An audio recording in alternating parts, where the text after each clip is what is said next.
No longer lazy, the combat badger now seemed to radiate energy and hope from head to toe.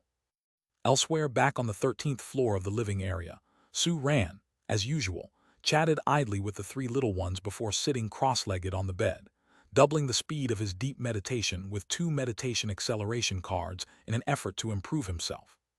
But the three little ones, who, as usual, should have fallen asleep quickly after Sue Ran's meditation, did not go to sleep as obediently as in the past. After making sure that Sue Ran had fallen asleep, they exchanged glances and then tiptoed out of the room.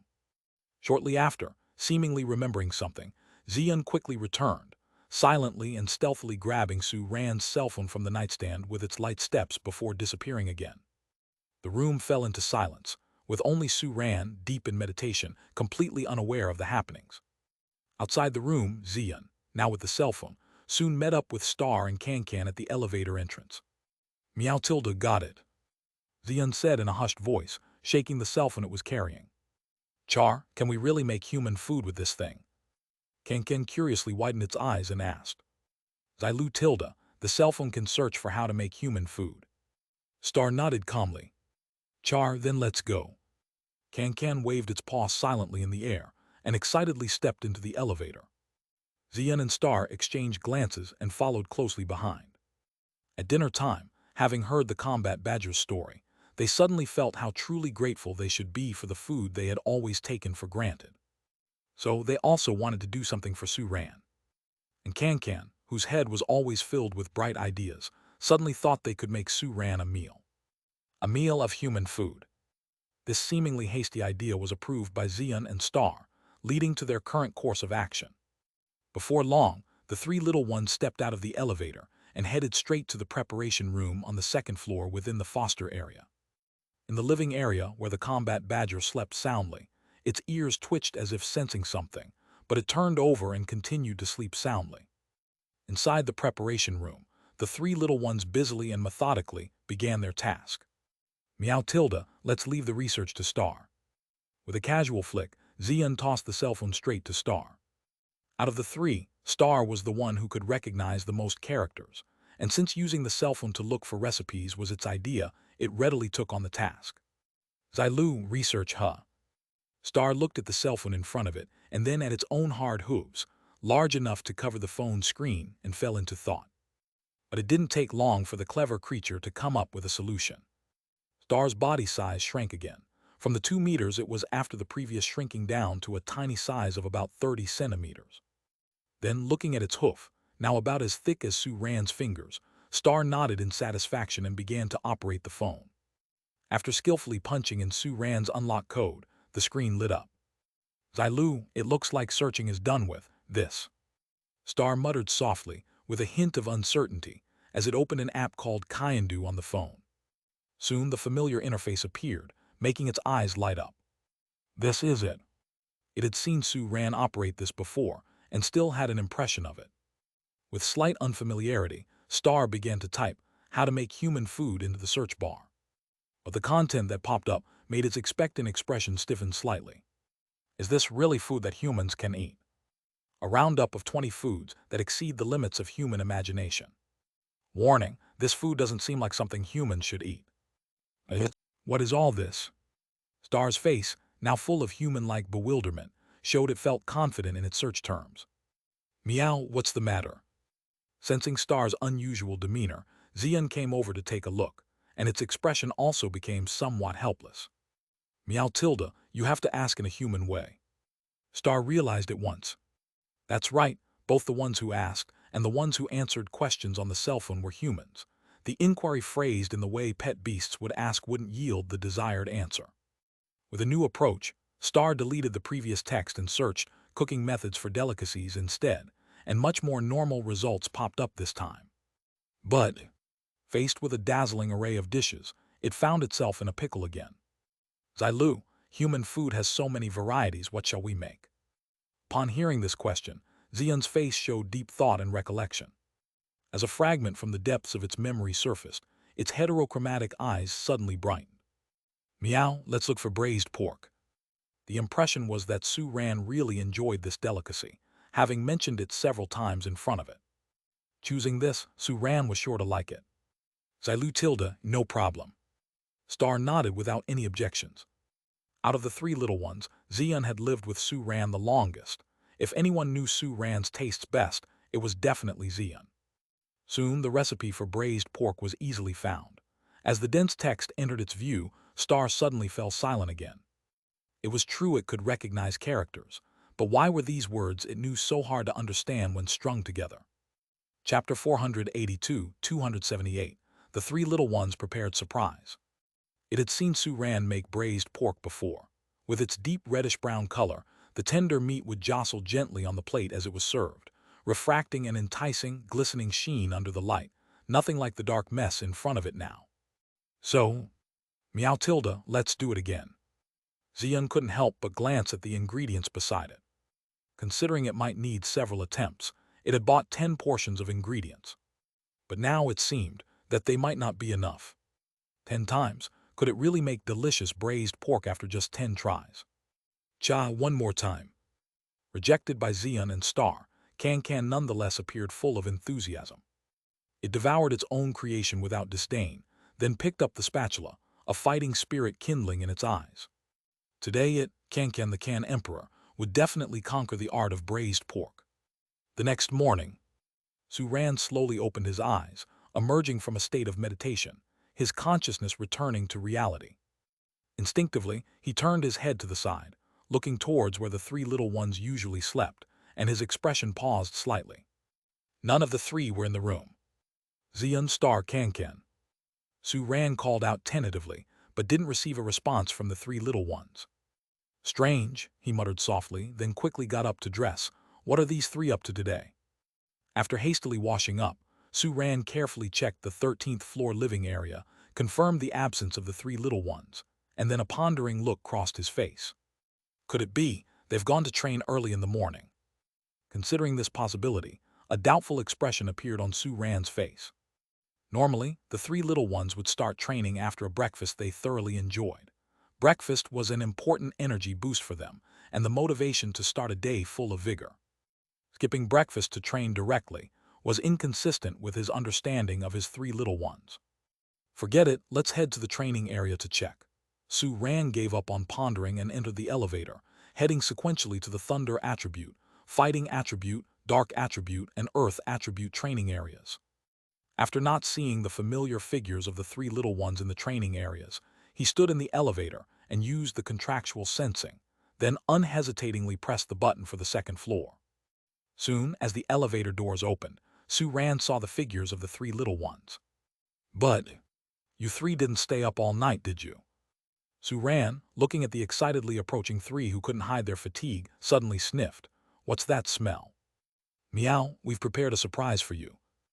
Xian hopped onto Su Ran's shoulder, signaling for him to check out the preparation room.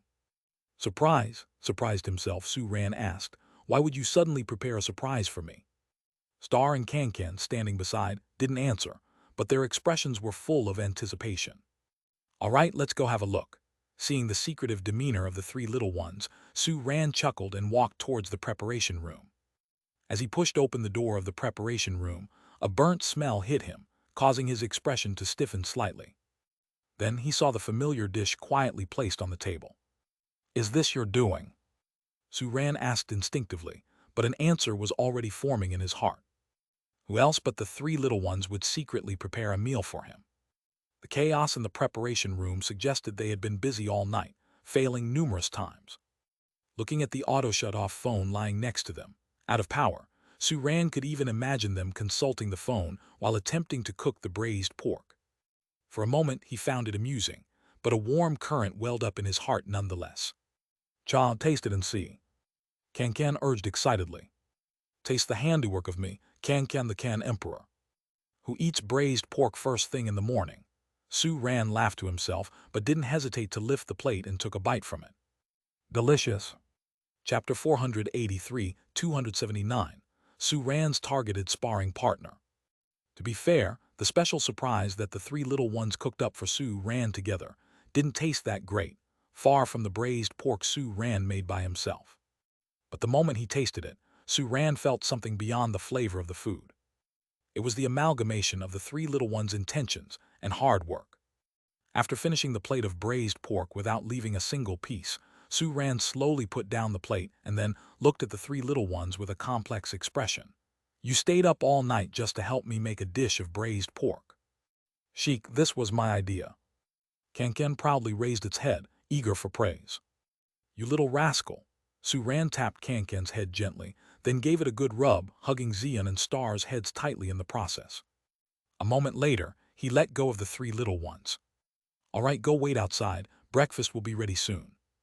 The three little ones exchanged glances, then quickly left the preparation room. After a night of hustle and bustle, they were already feeling hungry. Fortunately, because their dietary structure differed, the aroma of the braised pork didn't tempt their appetites, or it would have been even more torture for them. Even so, when they heard Sue Ran say that breakfast would come soon, they did not dare to dawdle, fearing that if they left the preparation room later, it would interfere with Sue Ran's work and delay their breakfast further. Inside the preparation room, looking at the mess on the walls and the table, Sue Ran shook his head with a chuckle, then swiftly began to tidy up, and methodically prepared breakfast for the three little ones and the combat badger. The three little ones had tried hard to prepare food for him. Today's breakfast ought to be a special treat for them. Soon, with the crisp sound of a bell echoing throughout the foster area, breakfast was also set in front of the three little ones and the combat badger. Looking at their meals that were clearly more generous than usual, the three little ones exchanged glances, eyes full of surprise. "Time to eat." Watching the three little ones devour their food, the smile on Sue Ran's face grew even thicker. His gaze then shifted to the combat badger beside them. It was the third day since this somewhat special resident had moved in. Compared to the first 2 days, the combat badger was still eating somewhat crudely, but overall he seemed much more composed, as if gradually becoming accustomed to the life rhythm and rules of the foster area. This was clearly a good thing. Sue Ran couldn't help thinking of the two staff members from yesterday. Su Zhou and Zhou Rong had returned to the association to work on releasing the combat badger's contract, and Su Ran wondered if they had been successful. He hoped that good news would come soon. Muttering silently in his heart, Su Ran patiently waited until the four pet beasts finished the food in their bowls and then approached to clean up. "You three can train later today. Go upstairs and get some sleep first." Seeing the three little ones unconsciously heading to the training area, Su Ran spoke softly, "Remember to rest." "Meow tilde, okay tilde." Zion went with the flow and nodded its head. Being typically lazy and having not slept all night, and just having had a full meal, it was indeed feeling quite sleepy at the moment. Following that, Kanken also quickly nodded in agreement. As the initiator and the one who actually carried out this plan, it too was very tired. It needed some rest. Even Star, who was always the most competitive of the three little ones, exceptionally agreed with Su Ran's suggestion to sleep for a while first. Watching the three little ones ride the elevator up to the 13th floor together, Su Ran let out a chuckle, then went down to the ground floor, ready to open for business. Perhaps today was indeed a lucky day. Not long after he had opened the shop door, Su Ran welcomed the two staff members he had been thinking about. Seeing the relaxed smiles on Su Zhou and Zhou Rong's faces, Su Ran knew that the matter with the combat badger must have reached a satisfactory conclusion. "Boss Su, good morning." Su Zhou greeted Su Ran with a wave of his hand, then cut to the chase. "The association has agreed." "The process was a bit convoluted, but the outcome is positive," Zhou Rong said with a smile as well. As he previously mentioned, Kang Cheng had some connections within the Beast Master Association. The proposal to have the association mediate the release of the combat badger from Kang Cheng's contract was unsurprisingly met with opposition by some association members who were on good terms with Kang Cheng. Fortunately, as an association staff member, Zhou Rong had brought a law enforcement recorder with him to the Starfair foster care shop yesterday. It faithfully recorded everything. After Zhou Rong presented irrefutable evidence of Kang Cheng's mistreatment of the combat badger, even those who had tried to defend Kang Cheng fell silent. Thus, the proposal was finally passed. Now that the association has passed it, when can the contract between Kang Cheng and the combat badger be dissolved? Su Ran asked curiously. Dissolving a beast-taming contract between a beast master and a pet beast is much more difficult than forming one. To form a beast-taming contract, it only requires the consent of both parties. To dissolve the contract, however, a special and complicated dissolution ceremony is required, along with some specific materials. All of this is under the control of the Beast Master Association. Therefore, dissolving a contract can only be done through the Beast Master Association. Anytime, Suzhou replied promptly.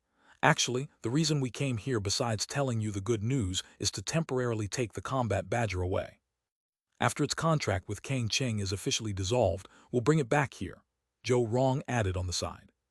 Chapter 484, 279, Su Ran's targeted sparring partner. The foster environment at Starfare Foster Shop has also been approved by the association, and from now on, the association will officially entrust the combat badger to Starfare Foster Shop. All right, no problem. Su Ran nodded without hesitation. Yesterday, I had already asked for the combat badger's opinion, and it is willing to continue living here after the dissolution of the contract. If I were it, I'd be willing too. Zhou Rong cracked a small joke before following Su Ran and Su Zhou towards the foster area on the second floor under Su Ran's lead. Knowing that Zhou Rong and Su Zhou had come to take it to dissolve the contract, the combat badger also seemed quite exceptional. It cooperated with the two staff members as they walked out of the shop, and then looked back at Starfare Foster Shop reluctantly. Once the contract was officially dissolved, it would come back. The two men and their pet beast walked to an open space near the Starfare Foster Shop, where Zhou Rong summoned a giant eagle with a wingspan of about 10 meters to take Suzhou, and the combat badger in the direction of the Beast Master Association in Monster Wooden City. On the swift flight of the giant eagle, it only took a few breaths before the association appeared before them. Let's go inside. Zhou Rong glanced at the time, his expression turned more serious. Kang Cheng has already arrived at the association. Kai Tilda. The simple and foolish expression that the combat badger always had on its face now gradually faded away, replaced by a more human touch of concern and worry.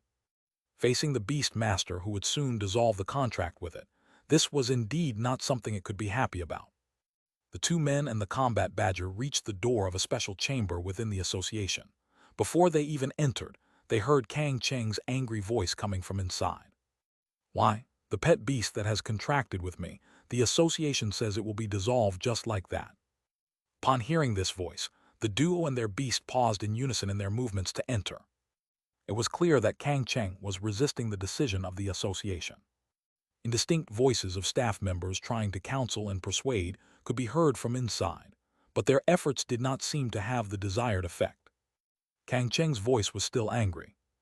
Pampered with good food every day, how have I been bad to the combat badger? It's been deceived. I've always said there's something wrong with that shop. You don't investigate that shop, but instead force me to dissolve the contract. Hearing such words, the combat badger standing outside the door bowed its head in silence, its previously good mood seemingly swept away in an instant. The expressions on Su Zhou and Zhou Rong's faces also turned somewhat grim. HMPH, unrepentant, Su Zhou snorted softly and pushed the door open. Inside, Kang Cheng was confronting the staff members, his face red with emotion, and he now appeared before them. At the sound of the door, Kang Cheng turned instinctively, and upon seeing the combat badger standing outside, he suddenly perked up, stepped forward quickly and raised his voice. Combat badger, tell them, have I been bad to you?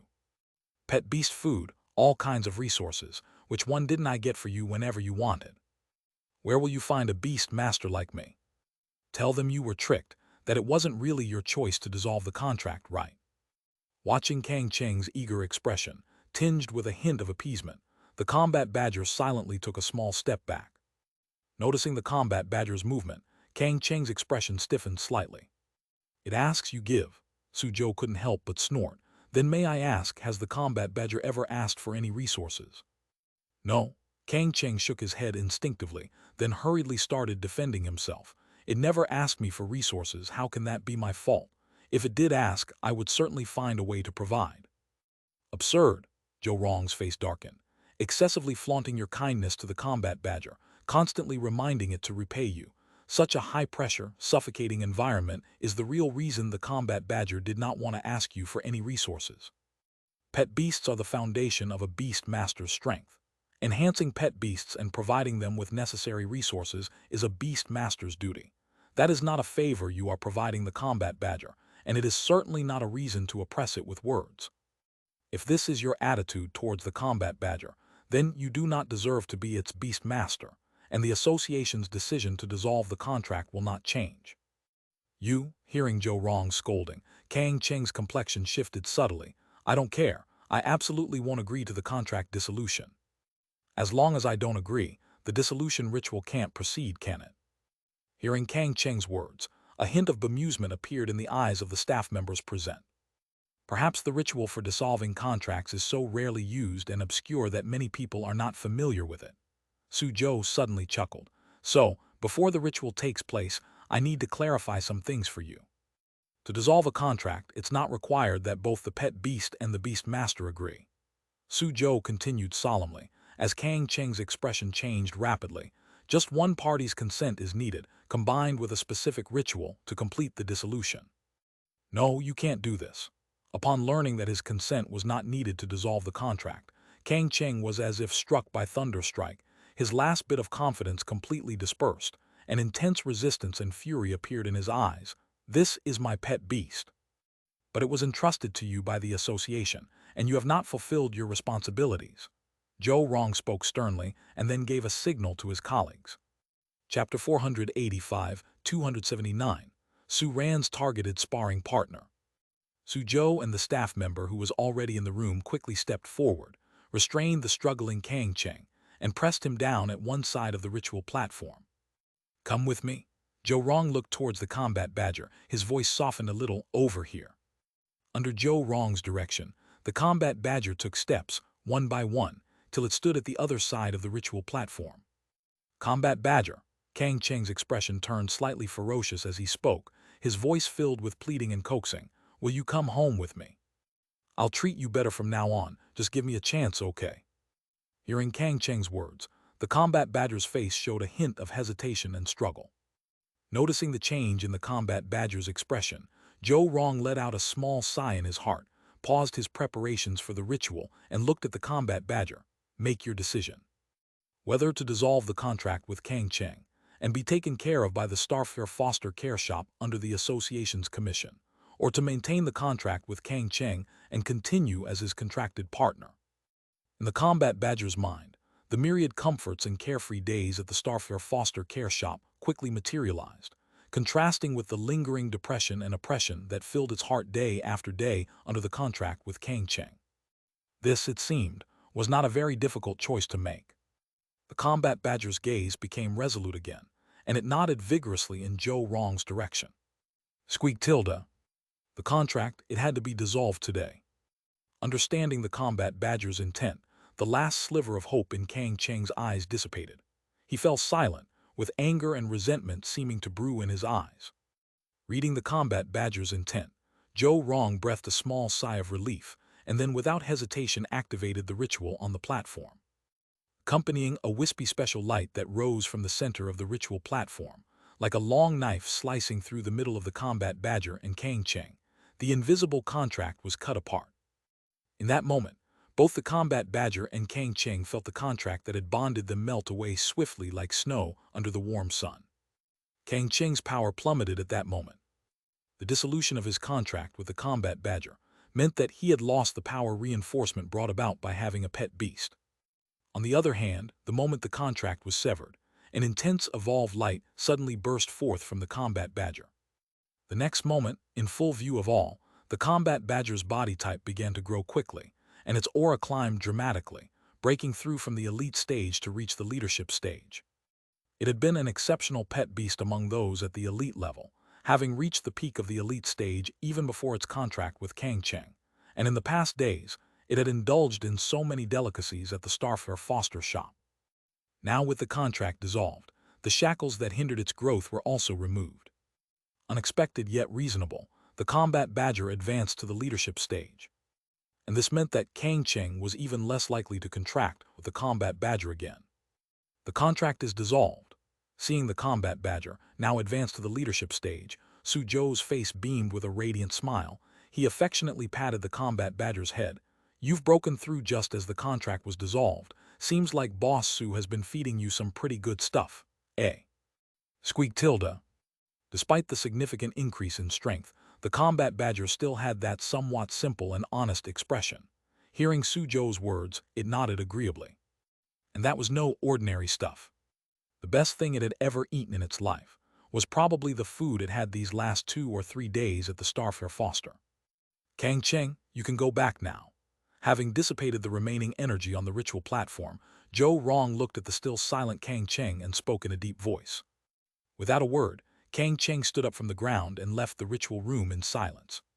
Seeing this scene, Zhou Rong's brow knitted slightly. If the other party had cursed a few times, he would probably be more at ease. Now, seeing Kang Cheng's drastically different behavior compared to before the contract was dissolved, he instead had an inexplicable sense of foreboding. Could it be that this guy would make trouble for Boss Su? At that thought, Zhou Rong fell silent. Boss Su was a general-level beastmaster. How could he be threatened by an elite-level beastmaster who only had one pet beast left? However, he would still mention it to Boss Su when sending the combat badger back, just to be on the safe side. Combat badger, stay here at the association for a bit. After I've dealt with the following procedures, I'll send you back, he said, then turned and left the ritual room. Bro Su, I'm going to leave too, another staff member said with a cheerful smile, waving to Suzhou. The combat badger is all yours now. Sure, go ahead with your business, Suzhou acknowledged as he watched the other leave, then patted the combat badger's shoulder. It's rather stuffy here. How about we take a walk around the association? Squeak tilde. The combat badger nodded, a look of anticipation and nostalgia appearing in its eyes. After the demise of its first beast master, and before contracting with Kang Cheng, it was cared for by the Beast Master Association and lived within the association's premises. Because of its naturally amiable character, the combat badger was quite popular within the association, often liking to wander around the premises, with many staff members remembering it fondly. Speaking of which, since contracting with Kang Cheng, it had been a long time since it had visited the association. Suzhou quickly summoned the Star of Magic and, leading the combat badger, left the ritual room to wander around the association. With the assistance of the Star of Magic, the interactions between the man and the beast faced no barriers. The combat badger quickly diluted the fleeting sense of emptiness it felt after the contract was dissolved with its past memories and Suzhou's words. Chapter 486, 279, Su Ran's targeted sparring partner. Soon, a person and their pet arrived at the foster care area within the Beast Master Association. These foster care areas were not as fully equipped as the foster shops and were only used in some special circumstances for emergency use. For example, the combat badger, which had lost its beast master, had temporarily stayed here. And now, there were still several pet beasts in the foster care area. You should recognize that money flower. It moved in even before you did and still hasn't found a suitable beast master, Suzhou said, introducing the new faces to the combat badger as if he cherished them. This is a vine armor turtle, this is a water chain dragon, and this is. With his brief introduction, the combat badger got a preliminary impression of the unfamiliar faces in the foster care area. It walked in with a swagger, taking the initiative to communicate and interact with these pet beasts that, for various reasons, had to be temporarily fostered here. Meanwhile, Suzhou didn't disturb them, leaning quietly against the door, listening to the translations fed back to him by the Star of Magic. However, soon, as he listened to what the combat badger was saying, his expression gradually became somewhat strange. On the other hand, at Starfair Foster Care Shop, Su Ran's happiness for the combat badger was quickly diluted by the busy business that came flooding in as soon as they opened for the day. Today was destined to be another busy day. After providing washing and protection services for 4 Beast Master customers and receiving full praise, the 5th customer walked into the shop without delay. Welcome to Starfire. Su Ran stood up with a smile, looking at the customer in front of him. This was a somewhat green-looking young man, seemingly not yet an adult, whose expression at the moment was particularly downcast, even to the point of seeming despondent. Behind him stood a pet beast that resembled a mushroom. With a large mushroom cap, this pet beast's eyes were unusually expressive, faintly sharp, and its slender body had 4 sprout-like protrusions, which were its hands and feet. It was a leader species of the earth attribute, the healing mushroom. The instant he recognized this kind of pet beast, Su Ran's mind also conjured up its corresponding particulars. The healing mushroom was an exceptionally outstanding healing pet beast. Normally, having more than one healing skill would qualify it as a healing type of pet beast. The healing mushroom itself had 4 2-star skills, and all 4 of the 2-star skills were healing abilities, with only one 1-star skill, Vine Slash, as an offensive skill. It could be said to be a natural healer. As these pieces of information flickered in his mind, Suran's face wore his trademark smile. "Hello, are you here for washing and protection?" Let's talk about washing and protection later." Surprisingly, the young man shook his head without hesitation, and then immediately explained his purpose. "I've come to hope you can provide intensive training for the healing mushroom." "Are you saying sparring?" Suran's face showed a touch of surprise. Until now, the shop's business had mainly been washing and protection, with the combat badger being the only one in foster care, and as for sparring, no one had ever inquired about it. Unexpectedly, a customer had come asking for sparring. However, after only a brief pause, Suran's smile grew even warmer. Sparring was great. After all, the resource corresponding to sparring was skill points. This was very important for the 3 little ones. If this deal went well, he might even be able to open up the sparring market in Monster Wooden City and earn a large number of skill points. "No problem, leave it to me." With that thought, Suran patted his chest without hesitation. "We can talk while walking."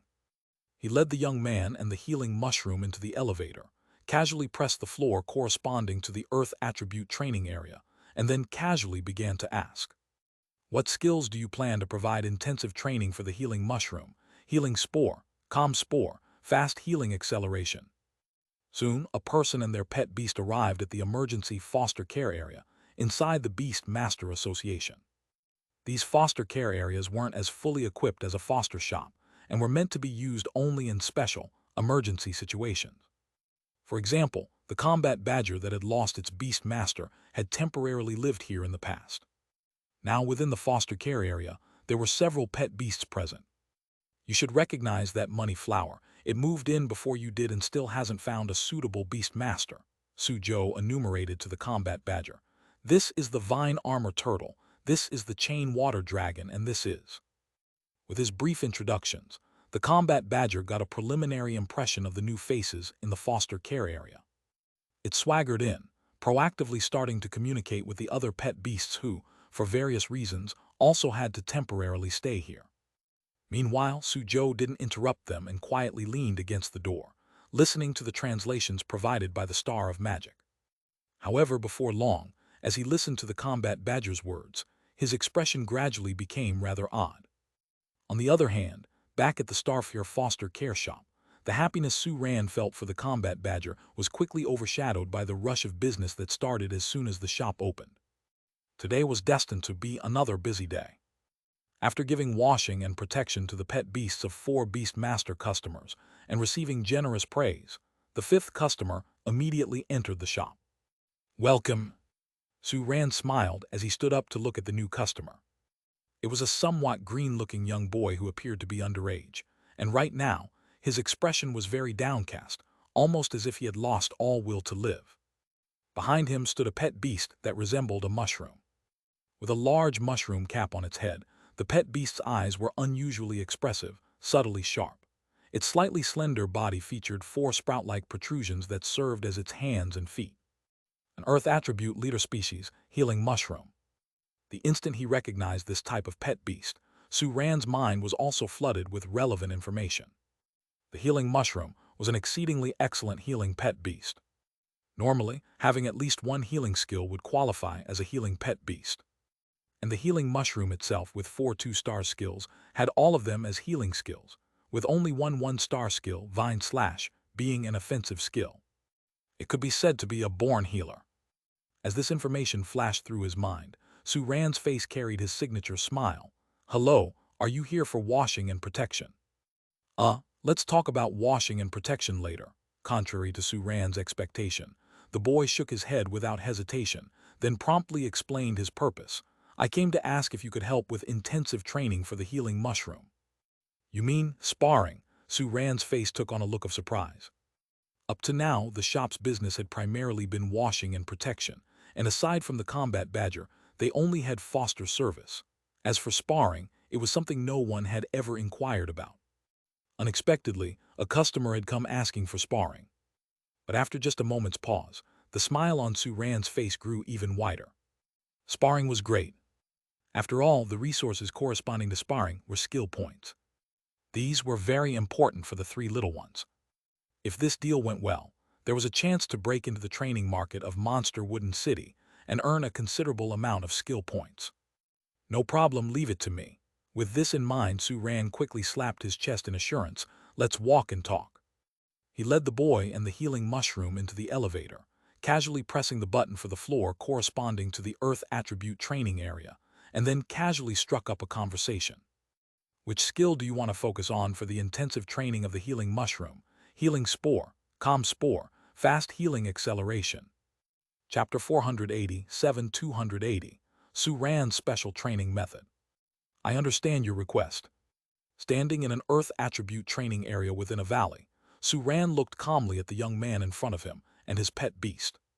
Although the young man wanted his healing mushroom to train the one-star skill Vine Slash, this wasn't his fundamental goal.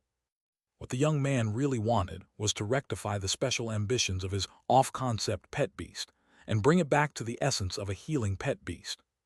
However, to achieve this, it was necessary to upgrade its only offensive skill to waning moon level.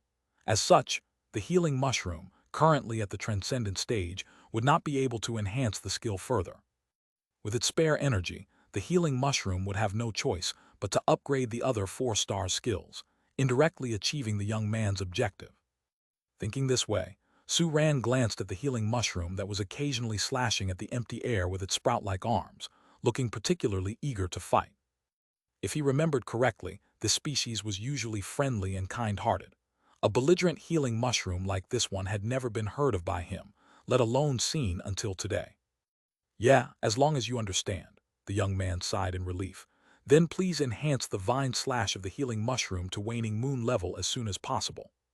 No, according to what you've described, the healing mushroom should not be training Vine Slash, but rather its other 4-star skills, Su-ran said with a slight smile. I know that too, but it doesn't want to train, the young man said with a headache, spreading his hands helplessly. No worries, it may not want to train elsewhere, but that doesn't mean it won't want to hear. Su-ran paused briefly. Just a moment. He turned and walked towards the training equipment room and quickly brought out a fighter model about 1 meter tall, looking extremely agile as if made for combat. It held a spear in its hands, its expression slightly unruly, and even standing there quietly, it seemed to exude an indomitable, all-powerful aura. So cool, the young man's eyes lit up at just one glance. Being able to contract a healing mushroom, as his first pet beast, indicated that he wasn't particularly enthusiastic about combat. Nevertheless, at the sight of the fighter model, he couldn't help getting a surge of adrenaline. The young man felt this way, not to mention the healing mushroom, which seemed eager to fight at any moment. After circling the fighter model Su-ran placed on the ground a few times, the healing mushroom's brown-green eyes shone continually, its face showing an excited expression. What is this model? The young man couldn't help but ask. Rather than a model, it has a more appropriate name, Su-ran said with a smile. This is a custom accompanying training puppet.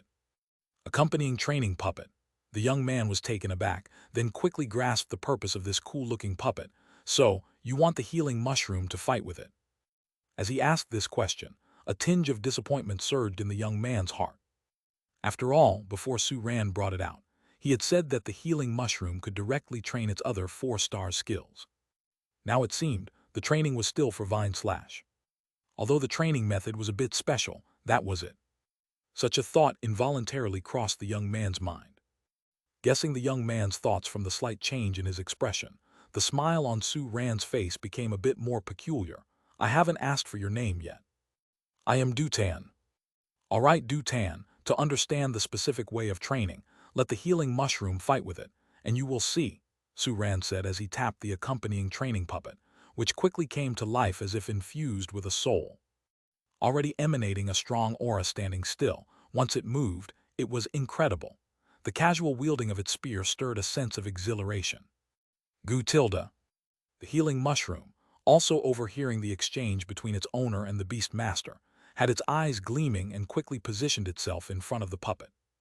Regardless of whatever scheme or trick Su-ran had in mind to make it train skills it did not wish to, it just wanted to go all out against the puppet before it. The puppet's eyes flickered with a red glow, sensing the healing mushroom's momentum and will to fight. quickly locked onto it. Then the spear danced a flourish in the air, pointing obliquely at the healing mushroom in a challenge. Goo! The healing mushroom let out a low roar, its sprout-like hands swiftly elongated, and its tips and edges became sharp, resembling a pair of long swords. Each swipe through the air produced a sharp swishing sound. 1-star skill, Starlight level Vine Slash. Indeed, nearing waning moon level proficiency. Even as a 1-star skill, Vine Slash was not inferior to ordinary 2-star skills in the hands of the healing mushroom. Clearly, it must have gone through considerable training to reach this stage. Now let the battle begin, Su Ran shouted, simultaneously pulling Dutan a few steps back, clearing space for the fight. At this moment, Dutan no longer held much hope that Su Ran would directly train the other 4-star skills. The current setup very much looked like they were going to train Vine Slash. But Vine Slash it was then. Thinking about the accompanying training services he had used before, which could only help the healing mushroom train Vine Slash, it didn't matter where the training took place, so Dutan became indifferent. Still, he couldn't help but inwardly criticize Li Tutu for being unreliable. Chapter 488-280, Su Ran's Special Training Method. He thought that the foster shop recommended by Li Tutu might have something different. As thoughts raced through his mind, the battle between the healing mushroom and the puppet officially began. Meanwhile, Dutan's chaotic thoughts were swiftly suppressed the moment he saw the puppet make its move. Cool. So cool. The sparring puppet used only a few simple deflects to easily parry the healing mushroom's attacks, accurately hitting the tips of the double blades the healing mushroom had transformed its hands into, forcing it back. A sense of profound simplicity almost overflowed in that instant it struck, as if a true combat master, having been through countless battles, grasped the essence of fighting and combat. The healing mushroom felt the same way. Engaging closely with it, the healing mushroom perceived this feeling even more clearly.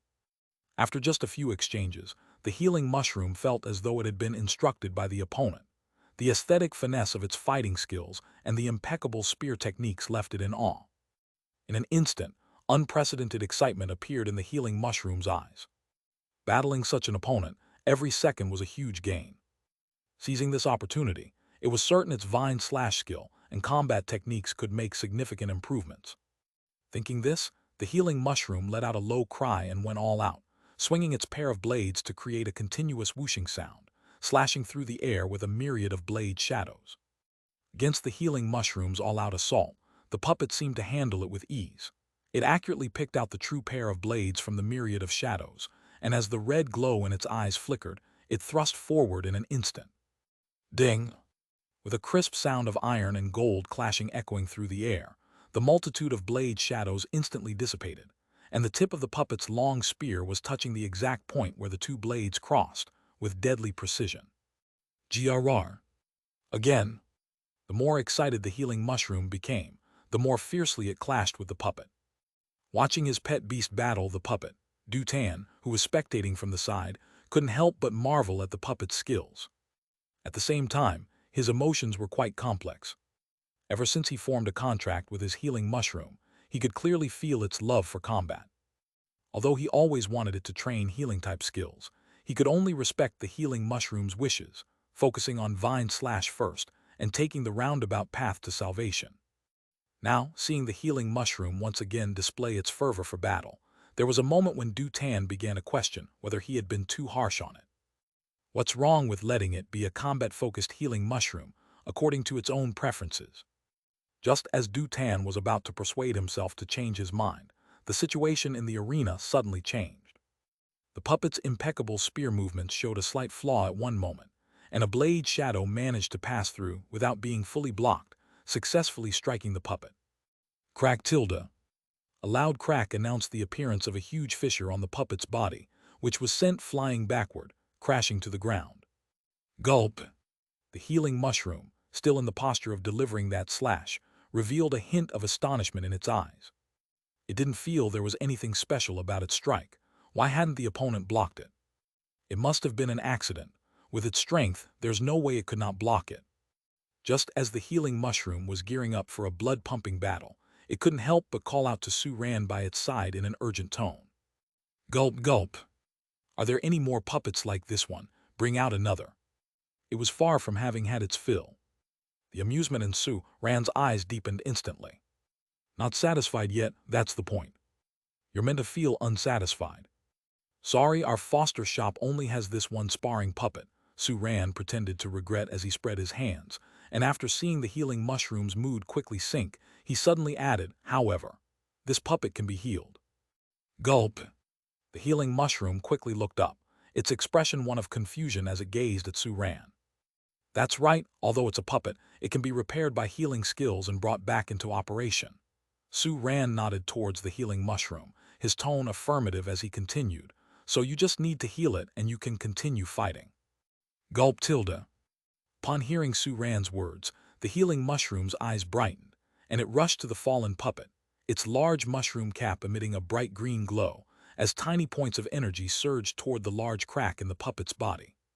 2-star skills, Stardust level healing spore.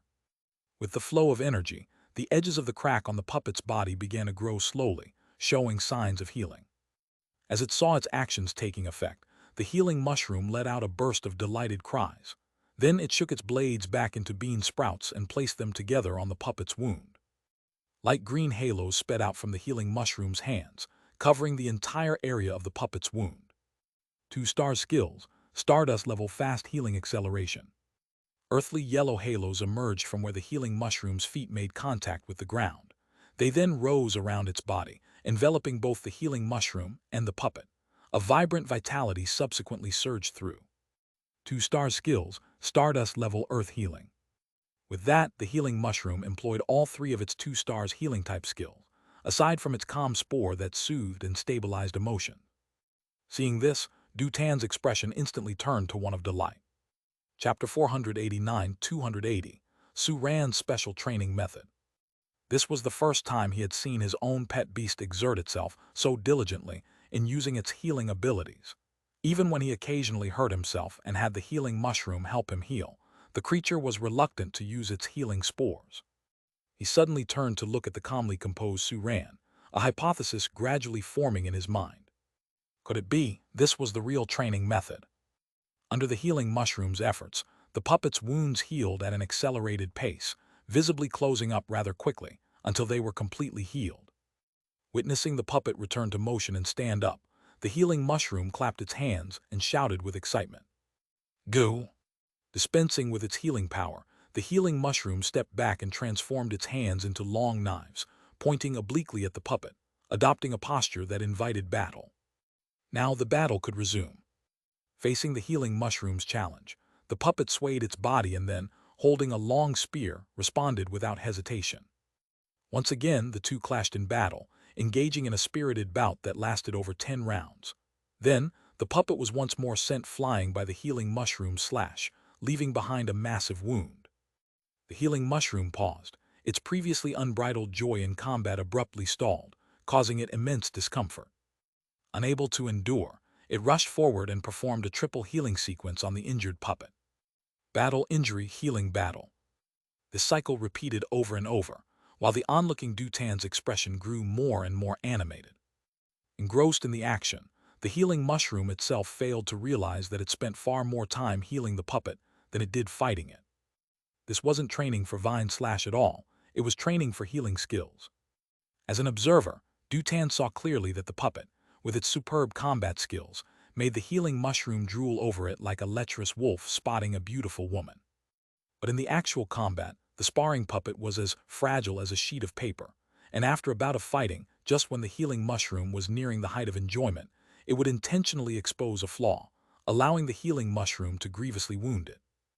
Yes, intentionally expose a flaw. After watching a few more times, Dutan completely realized that the puppet's combat skills were flawless on purpose. Not only that, its injuries were also very difficult to heal. Comparing the healing mushroom's healing intensity to the puppet's recovery condition, Dutan could easily judge that healing it was 2 or 3 times more challenging than normal healing. Faced with such a patient, the healing mushroom would have never been willing to heal it proactively in the past. But the puppet could. With the constant temptation of heal now and continue fighting, the healing mushroom not only wanted to heal it, but was highly proactive in doing so. The training methods of this foster shop were too clever. In an instant, Dutan felt guilty for his prior misunderstanding. It looks like you figured it out. Seeing Dutan's look of sudden realization, Su Ran smiled and patted his shoulder. So, the next round of sparring training is up to you. All right, eh? It wasn't until Su Ran had disappeared from view that Dutan suddenly realized there was a problem. Sparring, wasn't that supposed to be done by the staff of the Foster shop? However, turning his head, he looked at the healing mushroom, which was still eagerly involved and hadn't realized it had been tricked, and Dutan let out a sigh internally. Forget it, that's not important. Having perfectly resolved the issue of the first sparring client who came to the door, Su Ran was in a very good mood. And no sooner had he returned to the store on the first floor, seeing Joe Rong and Su Zhou come back, his mood improved even further. Has the contract been dissolved? Su Ran asked curiously. Indeed, the contract has been dissolved. Joe Rong nodded in confirmation. Starting today, the Combat Badger and Kang Cheng no longer have a contract. This is certainly good news for the Combat Badger, Su Ran smiled brightly. Only Boss Su, you should be careful too, Joe Rong's voice paused slightly. Kang Cheng is not a very forgiving person. After this ordeal, he is definitely going to harbor resentment towards you and your Foster shop. That doesn't matter, Su Ran waved his hand dismissively. He's just an elite-level beast master. What can he do to me? Anyway, I am in the right. Joe Rong nodded slightly. His thoughts were not much different from Su Ran's. All right, let's not talk about that, Su Ran said with an indifferent smile. What about Combat Badger? When is it coming back? Regarding this, upon hearing Su Ran mention Combat Badger, Joe Rong's expression turned somewhat strange, and he couldn't help but turn to look at Su Zhou. Was there some other complication? Noticing the change in Joe Rong's expression, Su Ran raised an eyebrow in curiosity. Let me explain. Su Zhou cleared his throat and stepped forward. Boss Su, I want to know how many more pet beasts your shop can accommodate at the moment. Our current capacity is 50. Since no other residents are here besides Combat Badger, we can accommodate 49 more, Su Ran answered without hesitation and then glanced at Su Zhou. Why do you ask? Well then, that reassures me. Su Zhou let out a slight sigh of relief, and then his expression turned somewhat helpless. Here's the thing. After dissolving Combat Badger's contract, I took it for a round at the Beast Master Association. And then, we went to the Beast Master Association's foster area. Combat Badger lived there before its contract with Kang Cheng. Chapter 490-280, Su Ran's Special Training Method. There are still a few pet beasts living there at this moment, one of which is familiar with the Combat Badger. Su Zhou's voice paused slightly. During their interaction with the Combat Badger, they heard about its description of Starfare Foster Care Shop. After that, they too showed a strong desire to come to Starfare Foster Care Shop. Su Zhou's face took on a somewhat helpless smile. In the association's foster area, they lived quite well, and everyone treated them fairly. Why did each and every one of them think about running off? This, after hearing Su Zhou's explanation, Su Ran's expression also turned odd. He never expected that the Combat Badger, after a visit back to the Beast Master Association, would actually start advertising for Starfare Foster Care Shop. If the association doesn't mind, our shop is very keen to welcome them, Su Ran said without hesitation. This was a great opportunity that he had to seize. Not just these few pet beasts in the future. If the association has other pet beasts without a beast master that need temporary fostering, they can all be sent to Starfare Foster Care Shop. Our shop will do everything possible to create a warm and comfortable living environment for them.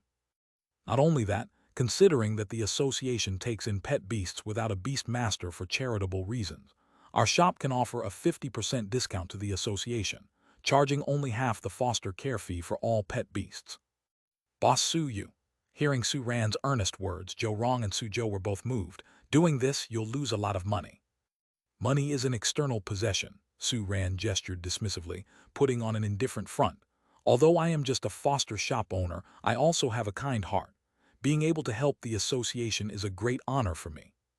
Considering that the association's staff is limited, there might be a problem managing too many ownerless pet beasts. I have another small request. Su Ran's voice paused again, a hint of earnestness in his eyes. I hope the association can issue a certificate for our shop, stating that our shop is the designated foster for ownerless pet beasts recognized by the association. This way, when new ownerless pet beasts appear in Demon Wood City, they can come directly to my shop, saving the association a lot of work. This, Joe Wrong's eyes widened, filled with emotion. Boss Sue, you are really too kind. At that moment, he couldn't help but think of the Combat Badger's first Beast Master. That person also did their best to cooperate and assist the work of the Beast Master Association, even sacrificing their young life in the process. And now, this young man in front of him was also showing such enthusiasm. No wonder the Combat Badger liked to stay in this foster shop. Perhaps there was a reason like this behind it. Boss Sue, the association is fortunate to have someone with your dedication. Joe Wrong made a decisive statement. Please wait, I will go back and ask for instructions right away. Once the association agrees, the certificate will be sent to your shop immediately, and the ownerless pet beasts, including the Combat Badger, will subsequently all be entrusted to Starfare Foster Care Shop. Having said that, Joe Wrong, along with Sue Joe, turned and left the Starfare Foster Care Shop without hesitation, leaving Sue Ran with a smile on his face. Perfect. Watching the two leave, Sue Ran's smile deepened. Once the certificate is hung on the wall, the customers coming in and out for washing and protection will definitely be more interested in trying out the store's foster care service. Moreover, this is indeed an honor for the foster shop. Sue Ran clapped his hands, his face showing a relaxed expression. The foster shops in Demon Wood City were different from those in Zeon City. The business at Starfare Foster Care Shop here had become booming in a very short period of time, but it was booming only in terms of washing and protection. Foster care and accompanying training services were neglected. This was related to the background of Demon Wood City itself, and also because Starfare Foster Care Shop had never properly demonstrated the results of foster care and accompanying training. For Sue Ran, all three services were obviously important. After all, they were related to the acquisition of skill fragments, physical points, and skill points, respectively. Just offering the washing and protection service was not a satisfactory state.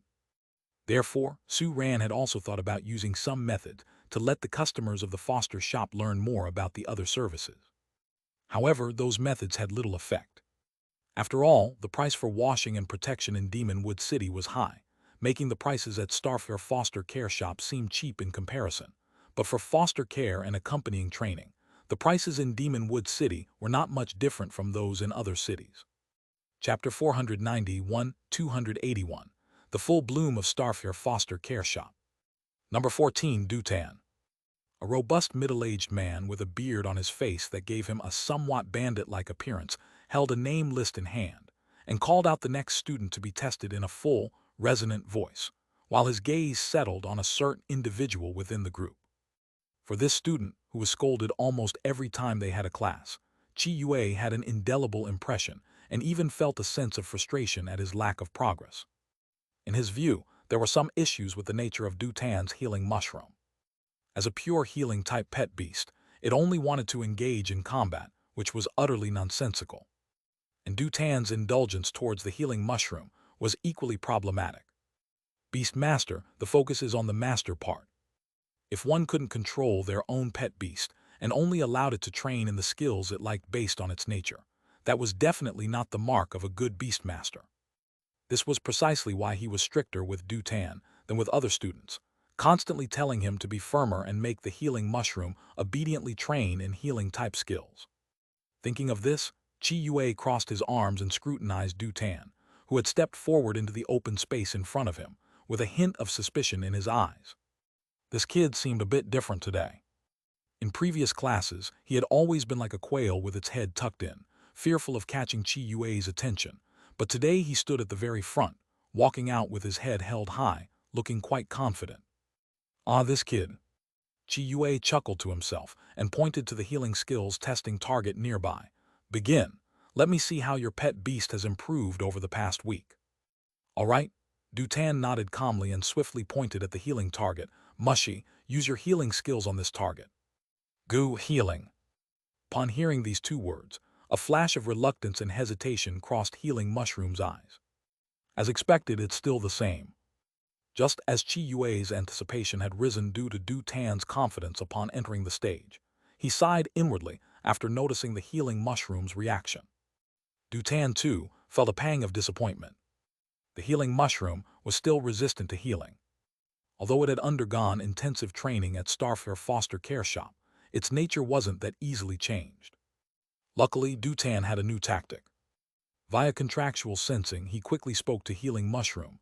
"Behave during the lesson, and after class, I'll take you to fight that puppet." Goo, really? In an instant, Healing Mushroom was sorely tempted. Although that puppet was always getting injured, requiring it to interrupt the fight to heal, there was no denying that the puppet's exquisite combat skills provided significant insight. After an hour of combat, it felt its own swordsmanship had improved. So it had to go.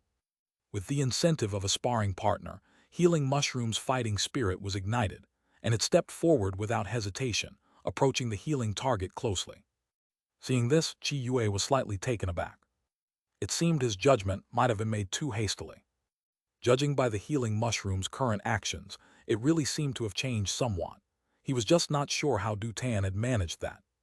His gaze turned to the test data display next to the healing target, as he picked up the data from the previous test. Now, let's see how much progress Healing Mushroom has made over the past week. The healing target was a dummy that closely resembled a human, riddled with deliberate injuries that could be treated and eliminated with healing-type skills. The specific amount of healing could be measured by a specially designed detector. Standing in front of the healing target, Healing Mushroom somehow found itself thinking of the puppet it fought with. It wondered, if the healing target was completely healed, could it also fight with it? With that thought, Healing Mushroom placed its hands on the healing target adeptly, and 3 different healing skills descended all at once. Emu? Noticing this, Chi Yue's eyes immediately lit up. There truly was improvement. Utilizing several healing skills at once also increased the consumption substantially. Previously, Healing Mushroom was unwilling to do so, opting to test each skill one by one. At this moment, it had unhesitatingly used 3 skills simultaneously, which was a positive change. Chi Yue's attention immediately shifted to the rapidly changing, and then quickly stabilizing test data display. Healing rate, 1872 second. This, seeing the specific results of the test, Chi Yue was even more surprised and couldn't help but glance down at the data in his hand. Healing spores, 216 second. Fast healing acceleration, 423 second. Healing of the earth, 519 second. In the previous test, Healing Mushroom had tested the 3 skills separately. Since the focus of each 2-star skill was different, the amounts of healing varied. When casting all 3 skills together, the healing rate simply needed to be summed up. By this calculation, Healing Mushroom had improved the healing effectiveness of its 3 healing-type skills by 50% in 1 week. Witnessing this remarkable improvement, a smile of satisfaction couldn't help but appear on Chi Yue's usually stern face. He turned his head towards Healing Mushroom, but then his expression froze slightly. What was this Healing Mushroom doing? Having completely healed all the wounds on the healing target, the Healing Mushroom, without anyone noticing, had transformed its sprout-like hands into 2 sharp longswords and was waving them about in the air, seemingly provoking the healing target for a bout of combat. Chapter 492, 281, The Full Bloom of Starfair Foster Care Shop. By its side, Dutan's expression was awkward to the extreme. "No, big brother, this isn't that combat puppet." He, who had intercepted the Healing Mushroom first, couldn't help but wipe the cold sweat from his forehead, and a strange thought suddenly emerged in his mind. Could it be that in the future the Healing Mushroom, after healing each patient, would feel the urge to size up and compete with them? "All right, this time your Healing Mushroom has made significant progress," Chi Yue, not minding the Healing Mushroom's strange behavior just now, took out a pen and quickly recorded the new test data of the Healing Mushroom. "This is commendable. I have said before that the relationship between pet beasts and beast masters is one of equality. Although one party cannot forcefully command the other, there can't be a one-sided accommodation without limits either. Both parties need to work towards a better partnership through adjustments." "It seems you've taken my words to heart." Chi Yue paused in his note-taking and looked toward Dutan. "Fall back, next one." Number 15, Du Yaoyu. A cute girl stepped out from the line, and Dutan, for the first time not getting scolded in Demon King Chi's class, floated back to his seat amidst the admiring glances of other students. "Hey, hey," a chubby boy sitting next to Dutan nudged him with his elbow and winked. "Brother Du, how did you do it? Share some tips with your brother, eh?" "Zhao Hao," Dutan said with a smile, looking at the chubby boy. This chubby boy named Zhao Hao shared the same troubles that he had faced earlier. being too indulgent with their pet beast while the pet beast was too headstrong. As a result, Zhao Hao had also received his fair share of scoldings in Demon King Chi's classes. Of course, the specific situation of the other party's pet beast was not the same as Du Tan's. With this in mind, Du Tan understood why Zhao Hao was asking him this. However, he couldn't help but show a bitter smile on his face. People who were close knew their own affairs. The change in the healing mushroom wasn't because it had listened to Demon King Chi. It was because of that magical shop called Starfair Foster Care Shop. Zhao Hao actually. You over there, stop talking. Demon King Chi's rebuke made Du Tan quickly shut his mouth. Even Zhao Hao, who had been all ears, shivered and stood straight obediently. But his hands behind his back weren't so obedient, quickly gesturing a "we'll talk after class" signal to Du Tan. Seeing this, Du Tan nodded in understanding. Time ticked away, and soon all the students completed their tests, and the bell signaling the end of class timely rang out. After Chi Yue's dismissive dismissed, the students scattered like birds and animals, leaving in groups. Including Zhao Hao, 5 or 6 students immediately surrounded Du Tan. Most of them shared a similar situation to Du Tan's. They often got scolded in Demon King Chi's class, and now they all wanted to know how Du Tan managed to achieve such a significant change in his pet beast. Quiet, quiet. I know what you all want to ask, Du Tan coughed softly, sneakily glancing at Demon King Chi as he walked away, then began to speak. Actually, the reason my healing mushroom changed like this is that I went to a shop. A shop? Zhao Hao strained to widen his small eyes, quickly pressing for details. What shop? The other students didn't speak, but their eyes were filled with the same question. It's a foster shop. As you know, foster shops offer accompanying training services.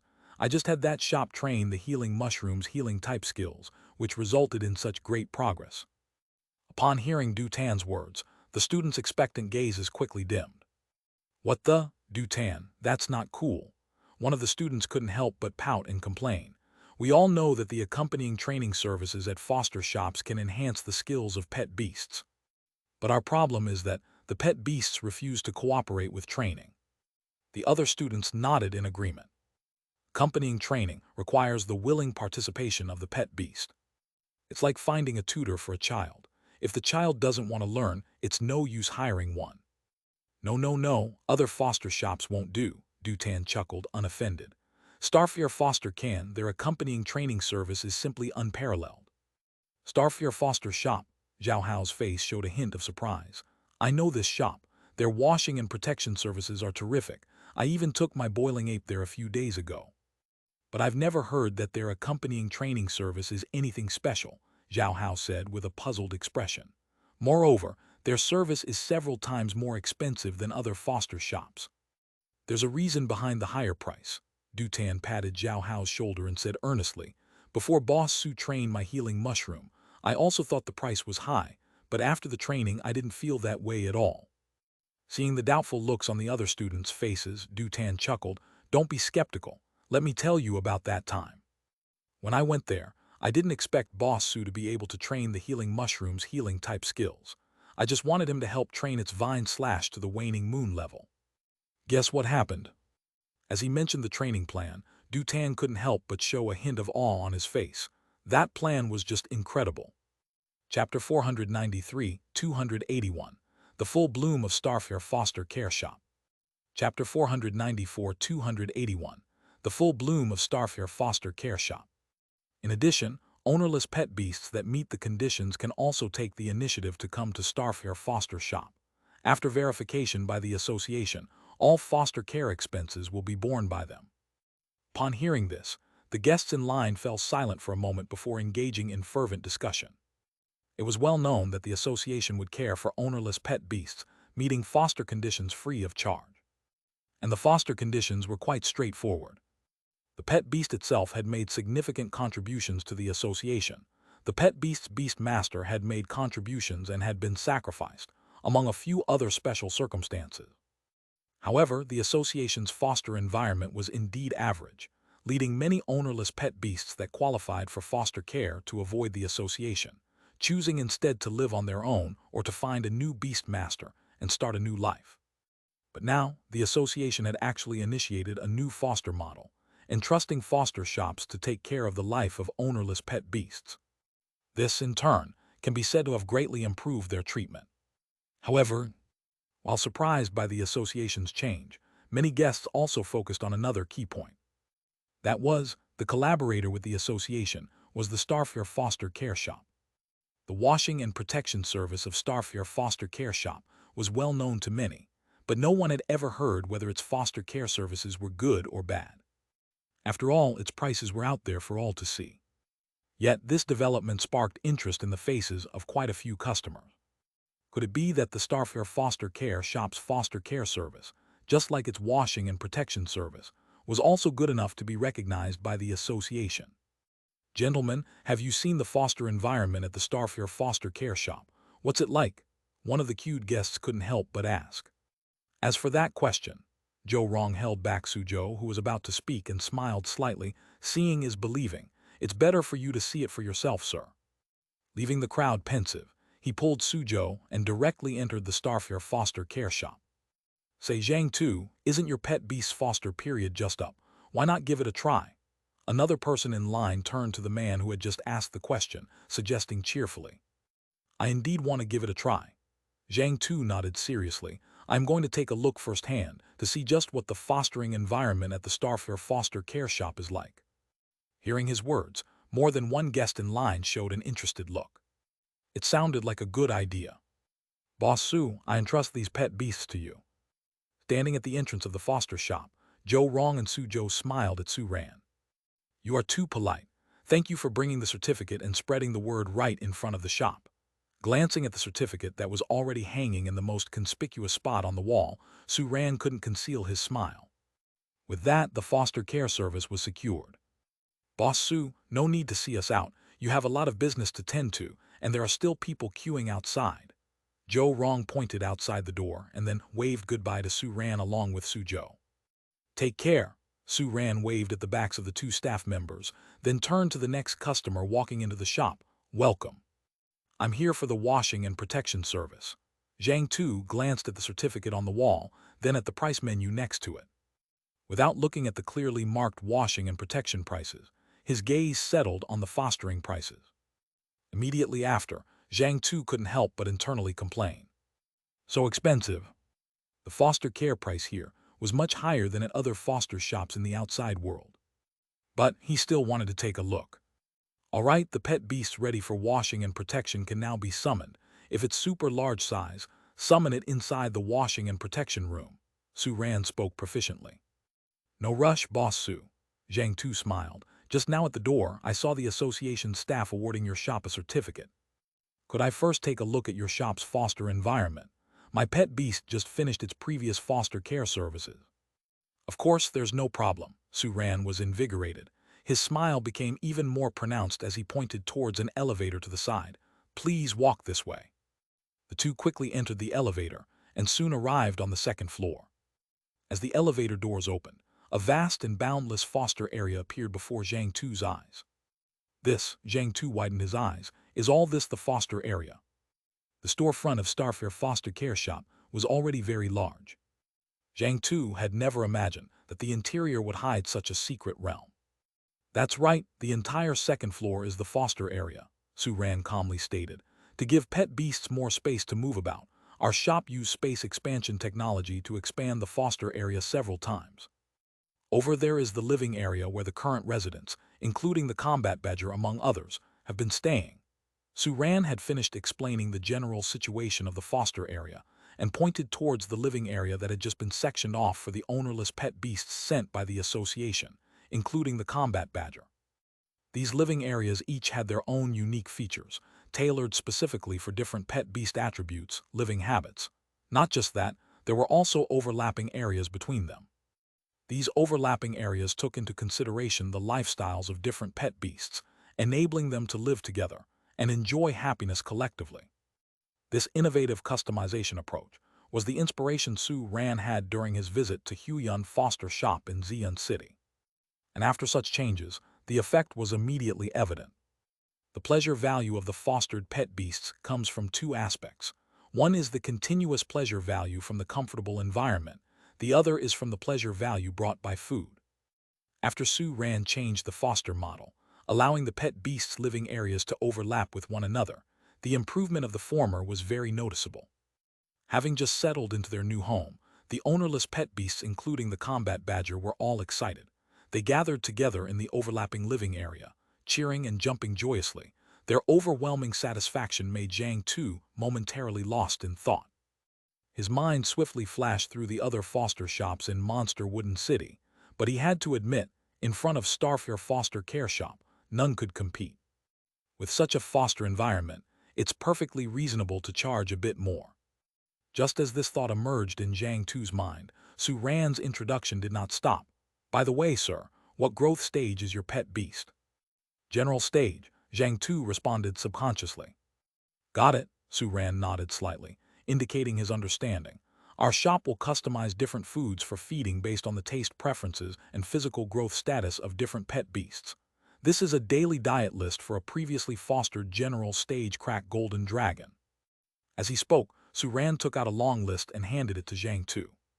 Since the species of your pet beast should differ from it, the food provided by our shop if you decide to foster your pet beast here won't be identical to what's on the list. Su Ran paused for a moment, but it can serve as a reference for a meal standard. SSS. After reviewing the lengthy list from start to finish, Zhang Tu couldn't help but take a sharp breath. Just the resources on it that he recognized, if exchanged at the Beast Master Association, would cost more than 3 digits, not to mention some that he had never heard of that looked very rare. And the price for general stage pet beast foster care at Starfair Foster Care Shop was 266 Beast Master Points per day. Zhang Tu, who previously thought the price was expensive, now only had one thought in his mind. Doing business like this, are they really not losing money? Foster care, let's do it now. Chapter 495-282. The training partner is on fire too. Thank you for choosing Starfair Foster. Facing the excited customer Zhang Tu, Su Ran's expression remained calm. After all, this was a matter of course. The ingredients provided by the system were priced according to market value when calculating costs. They were essentially equivalent to the foster care fees. However, the system had a mysterious source of ingredients, so the actual cost deducted was only 30%. As long as one saw the superior foster environment at Starfair Foster Shop and understood the luxurious meal standards, no one could refuse to send their pet beast here. Now that the Beast Master Association had opened up the situation with a certificate, it was up to his own capability to take it from there. Looking at the excited Zhang Tu, Su Ran smiled and reminded him. Sir, would you like washing and protection as well? Oh, right. Zhang Tu slapped his forehead, only then remembering that his initial reason for coming to Starfair Foster Shop had been to get his family's pet beast a session of washing and protection. The hexagram star array flickered behind him, and soon 4 figures emerged from the energy-converging storm. I'll leave them in your care, Boss Su. No problem. After glancing at the 4 pet beasts, Su Ran's smile grew a bit wider. This was a big deal indeed. Let's go downstairs. Busy yet fulfilling management time flew by in the blink of an eye. Zhang Tu, the customer interested in Starfair Foster's foster care service, was just the beginning. After Zhang Tu, the shop's previously desolate foster services suddenly became popular. In just one afternoon, Su Ran led 7 or 8 customers through a tour of the shop's foster environment. And without exception, these visiting customers decided to bring their pet beasts for fostering, though some had to wait a while because their current foster arrangements at other shops had not yet ended. The number of Starfair foster care residents broke into double digits in just one afternoon. Boss Su, I'll leave my plump Ku sculpture in your hands. You must take good care of it. A customer transferring his pet beast reluctantly stood at the store entrance, once again urging Su Ran. Just now, after seeing the foster environment at Starfair Foster, he had resolutely decided to pick up his pet beast early from the previous foster shop and bring it here. In his words, after seeing the environment at Starfair Foster, he couldn't bear to let his pet beast suffer at the previous shop any longer. I wonder how the unfortunate colleague is dealing with that mental shadow. Don't worry, Su Ran said with a warm smile on his face. As a fellow beast master, he understood the care hidden behind the customer's rambling words. I've taken note of all the special instructions you mentioned just now. From now on, I'll do my utmost to give your pet beast the best life possible. I trust you, Boss Sue. The customer scratched his head, grinning. Previously, when I had washing and protection at your shop, I already felt you were very reliable. I have to be reliable, Sue Ran said calmly, nodding. But Boss Sue, there's something I'm really curious about. The customer's tone shifted as he suddenly asked. Your shop's washing and protection service and foster care service are both so amazing. What about your accompanying training service? Upon hearing this, the other customers waiting outside and those inside the shop turned their gaze towards him. Clearly, many customers harbored similar curiosities. If Starfare Foster had only one outstanding washing and protection service, then perhaps people wouldn't make such inferences. But with both an excellent washing and protection service and such an exceptional foster care service, wouldn't the remaining accompanying training service also be exceptional? That question, Sue Ran's face took on an added hint of amusement. The customer's curiosity was within his expectations. One could say, with the foster care service breaking new ground, the accompanying training service would soon follow. All I can say is that every service offered by our shop is worth its price. For the specifics of the accompanying training service, you can experience it for yourself. At Sue Ran's response, people couldn't help but roll their eyes. It seemed like Boss Sue had said something, yet not said anything at the same time. Just then, several somewhat naive voices came from one side of the crowd. Dutan, is this the shop you mentioned? There's such a long line, can we get a turn? Let me ask. After a few brief exchanges, Dutan stood on tiptoe from within the crowd, looking in Sue Ran's direction. Boss Sue, do we have to queue for training as well? There's no need to queue for fostering or training, Sue Ran said with a smile. Only washing and protection requires queuing. That's good, Dutan visibly relaxed, then quickly led his friends over to Sue Ran. Boss Sue, my classmates and I would like to have accompanying training here. In an instant, everyone's gaze turned to Dutan and the young men and women behind him. Finding himself under so many stares, Dutan's face took on a bewildered look. Boss Sue, what's happening? Before Sue Ran could speak, the beast master who had fostered the plump Ku sculpture couldn't contain his curiosity and asked, have you tried the accompanying training service at Boss Sue's shop? Yes, that's right, Dutan nodded. I brought my healing mushroom here at noon. Boss Sue's accompanying training service resolved a very troubling issue for me. Chapter 496, 282. The sparring partner is on fire too. Oh, another customer showed a curious look on their face. Could you tell us exactly what the problem is? Yeah, brother, do tell. I want to know as well. The other customers chimed in, their gazes at Dutan gaining a few more degrees of eagerness. The charge for the accompanying training service was by the hour, but the rate was the same as fostering a pet of the corresponding growth stage for one day, which, compared to other foster shops, was also quite high, so naturally everyone was willing to learn about it for free. This, Dutan appeared a bit conflicted on his face. At that moment, a Zhao Hao from behind him patted his shoulder and squeezed his small eyes. Old Du, just tell them about it. It's still early, and it won't be too late if we go back home after 1 or 2 hours of training. All right? Upon hearing this, Dutan nodded and then began to tell everyone about his experience of bringing his healing mushroom for training at noon, in a vivid and colorful way. Sue Ran walked back to the counter inside the shop and looked at the customers, whose faces revealed expressions of amazement after listening to Dutan's story, and he couldn't help but smile a bit more. There was no better advertisement than the personal experience of the customers. Just for the effect of this advertisement, he would have to increase the intensity for the healing mushroom later on. Well, let's change the training puppet from taking damage every 30 seconds to every 20 seconds. Have any of you others trained here at the shop before? After hearing Dutan's experience, the customers turned their curious eyes to Dutan's friends. No, Zhao Hao shook his head. All of us decided to send our pet beasts here for training after hearing Dutan's experience. Following Zhao Hao's response, the other classmates nodded in agreement. To witness such a significant transformation in Dutan's healing mushroom, how could they possibly not be moved? And the other customers were also pondering in their hearts. After hearing Dutan's story, even they began to feel the desire to try out the accompanying training service at the Starfare Foster shop. Once he had finished recounting his experience, Dutan, with his friends in tow, approached Sue Ran. We would each like to train for 2 hours. The other customers quickly quieted down. They wanted to see how Su Ran would handle these customers, who had come for the accompanying training service. "You're very welcome," Su Ran smiled and nodded. "Summon the pet beasts you need training for and tell me your ideas. I will do my utmost to fulfill them." "I'll go first." Zhao Hao, who couldn't wait any longer, was the first to raise his hand. In Chi Yue's class, who was a formidable devil, aside from Du Tan, Zhao Hao was the one who got scolded the worst, and each time he felt quite wronged. Because to some extent, it wasn't really his fault. Accompanied by a burst of glittering hexagram star array, next to Zhao Hao appeared a pet beast as round as an egg, covered in fine, light gray fur, with two large, dull eyes circled with rotating swirls. In an instant, Su Ran and many of the customers recognized it. Superpower system leading race, Drowsy Egg. This was a pet beast proficient in psychic attacks, boasting a signature skill called Drowsy Gaze.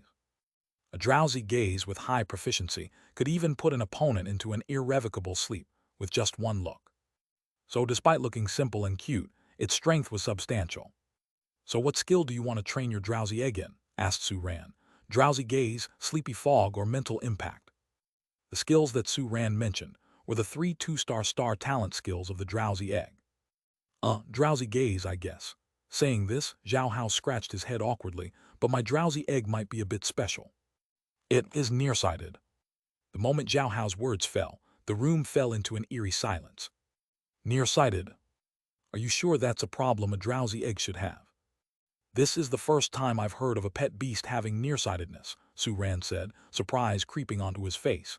"Can you explain in detail?" "Of course." Zhao Hao nodded quickly, now considering Su Ran's accompanying training service as his last hope. "My drowsy egg was born with poor eyesight and can't see things clearly from afar.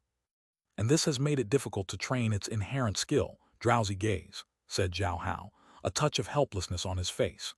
"Drowsy gaze requires a clear view of the opponent, and nearsightedness greatly diminishes the potency of my drowsy egg's ability to execute this skill.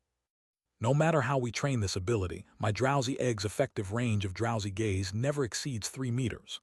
As he spoke, Zhao Hao's expression began to turn tearful. "Boss Su, can this be solved?"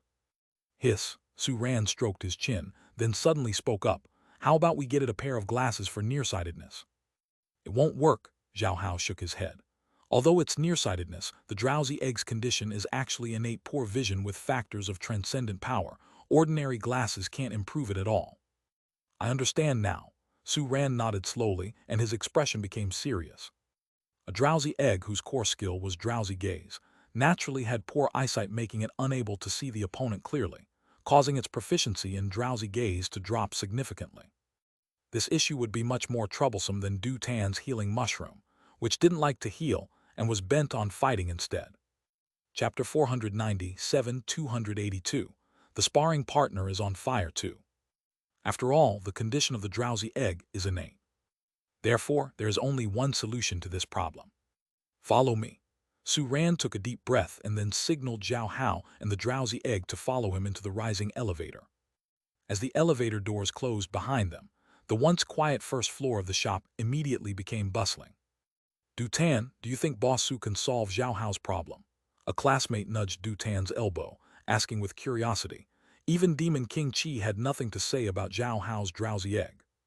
The others nodded sympathetically. They were all aware of the situation with Zhao Hao's pet beast. No matter what method Zhao Hao used to train the drowsy egg in drowsy gaze, it could not perform the skill well. Could such a situation be improved with just one visit to Starfair Foster Care Shop? "I don't know either." Du Tan shook his head slightly, then quickly changed his tune, "but I believe in Boss Su." Because the expression on his face just now was exactly the same as when he was conducting intensive training for my healing mushroom, which means he must be confident. Aside from Du Tan and a few classmates, other customers in the store were also eagerly discussing this. After listening to Zhao Hao's account of the drowsy egg situation, many people no longer believed that it could learn drowsy gaze. After all, that was an inherent defect. But there were some who had immense faith in Boss Su, who had repeatedly worked miracles, believing that he might be able to do it. If it weren't for the fact that the training process could not be observed, at this moment, the superpower training area would probably have been packed with these curious customers. Meanwhile, in the superpower training area, Su Ran was calmly taking out the training equipment for the drowsy egg. It was a pair of opaque eye masks. Placing this mask over its eyes, the lifeless eyes of the drowsy egg would be perfectly covered. "Boss Su, what is this?" Zhao Hao couldn't help but ask with curiosity as he watched Su Ran put the mask on the drowsy egg. "This is a training tool," Su Ran replied calmly. "Huh?" Zhao Hao looked even more bewildered. "Listen to what you're saying. It's drowsy gaze." Gaze? The drowsy egg already had poor eyesight, and now that both of its eyes were covered, how could it train in drowsy gaze? Seeing the doubtful and confused expression on Zhao Hao's face, Su Ran did not immediately explain, but instead spoke softly. "Drowsy egg, use drowsy gaze." "Woo!" The drowsy egg made a sound of confusion, but obediently followed Su Ran's instructions, quickly executing drowsy gaze. Waves of invisible and strange power rapidly emerged from all around it, but as if unable to find a target to focus on, it quickly dissipated completely. As I suspected, Su Ran nodded slightly upon observing this. "Boss Su, my drowsy egg already has trouble properly using drowsy gaze without the blindfold, and now with it, success is even less likely." Zhao Hao couldn't help but murmur, "Are you really going to train it in drowsy gaze like this?" However, upon hearing Zhao Hao's question, Su Ran quickly shook his head. "Train in drowsy gaze? No, no, no. What I'm going to train it in now is another skill." What skill?" Zhao Hao scratched his head, still looking puzzled. "Wasn't it agreed to train the drowsy egg in drowsy gaze? How did it turn into another skill while training?" At that moment, a wave of doubt about Starfear Foster surged in his heart. Could it be Du Tan and the owner of this shop conspired to deceive them? But Du Tan had no such motive. While the plump Zhao Hao was contemplating various thoughts, Su Ran spoke quietly. "Actually, the skill drowsy gaze isn't related to eyesight. It locks onto an opponent from a distance and releases super ability attribute power to make the opponent feel tired and dizzy." Su Ran paused slightly. "This lock-on requires a clear understanding of the opponent's silhouette. Therefore, when the drowsy egg uses drowsy gaze, it will first glance at the opponent to facilitate lock-on, then launch an attack, which leads many to think that a glance from the drowsy egg can make one sleepy. In fact, there are some misunderstandings here.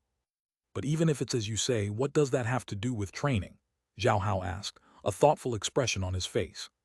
"It's very relevant," Su Ran smiled. "Knowing the principle behind drowsy gaze, one only needs to enable the drowsy egg to detect the outline of the opponent's body. Seeing is the simplest and most direct method, but besides that, there are other ways to determine the opponent's silhouette. As long as the drowsy egg can master one, it can naturally use the skill drowsy gaze proficiently, which would fulfill your requirement." Su Ran paused before continuing. "Judging from how the drowsy egg just performed drowsy gaze, its proficiency is not low. It simply lacks the right target for lock-on." "So," Su Ran smiled, "are you interested in having your drowsy egg learn a teaching skill with me?" Listening to Su Ran's explanation, Zhao Hao's eyes gradually brightened. He finally understood what Su Ran meant. The issue with the drowsy egg's vision was innate, and that was the main reason it couldn't successfully use drowsy gaze. Chapter 498-282. The sparring partner is on fire too.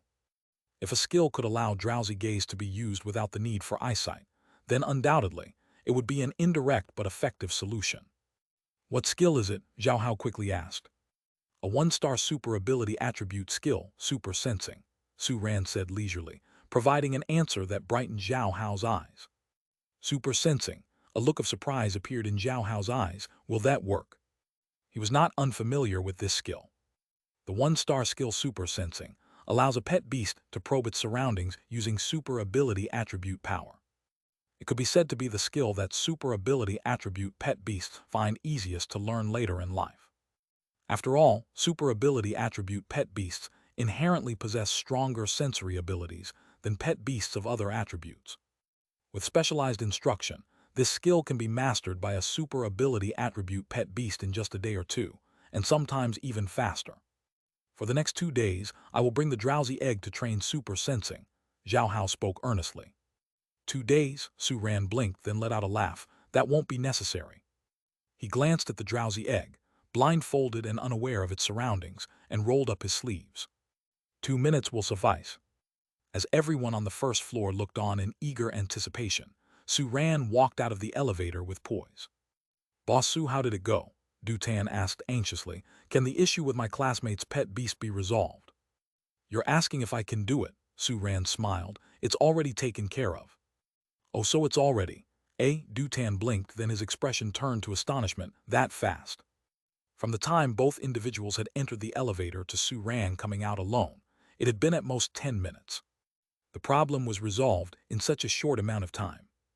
"Yes," Su Ran nodded with a calm expression. "It wasn't a big problem. Teaching it a new skill to use in combination with drowsy gaze was enough to resolve the issue of poor eyesight." Upon hearing this, an eerie silence fell over the shop. "Listen to that, does that even make sense? Is teaching a new skill such an easy matter? Even the simplest of skills can't possibly be taught in just a few minutes, right? This foster care service of Boss Su is a little too outrageous, isn't it?" It's my turn, it's my turn." Just as everyone was still in a daze, another one of Dutan's classmates excitedly spoke up. "My pet beast needs training too." The other classmates quickly came to their senses. "No way, let me go first. I was the first to step in the door with my left foot. Let it be me. The fortune teller said I'm missing a 2 in my life today, so let me be the second." Watching the clients argue with each other, Su Ran shook his head with a smile. "Everyone one at a time. Training drowsy gaze? No, no, no. What I'm going to train it on now is another skill." "Huh, what skill?" Zhao Hao scratched his head, still looking confused. Wasn't the plan to train the drowsy egg and drowsy gaze? How did it change to another skill while they were in the midst of training? At this moment, a doubt about Starfear foster care shop sprang up in his mind. Could it be that Dutan and the owner of this shop had colluded to deceive them? But Dutan had no motive for that. As Zhao Hao, the chubby boy, pondered various thoughts, Su Ran spoke in a quiet voice. "Actually, the skill drowsy gaze has nothing to do with eyesight.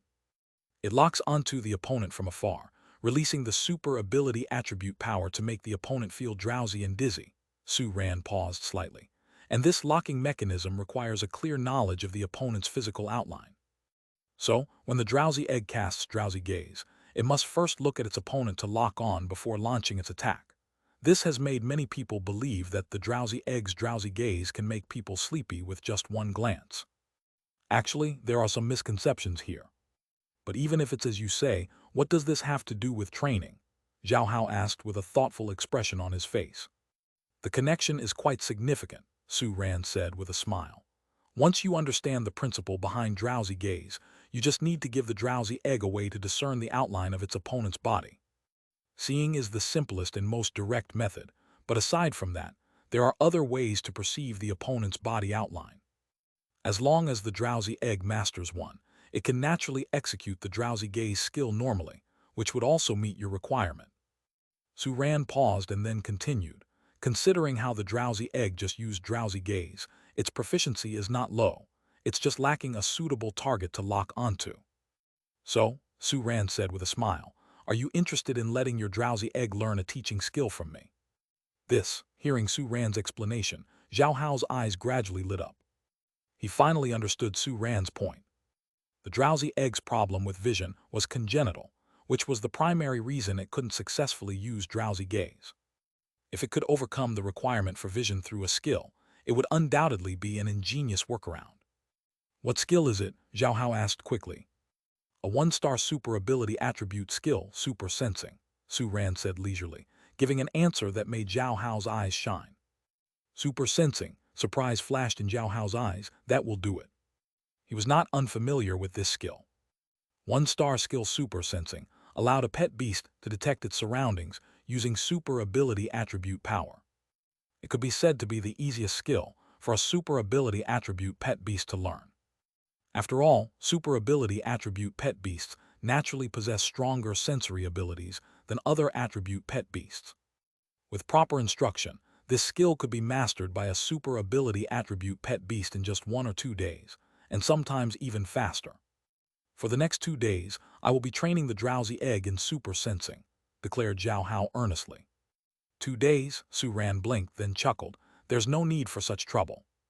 He glanced at the drowsy egg, which couldn't see its surroundings with its eye mask, and rolled up his sleeves.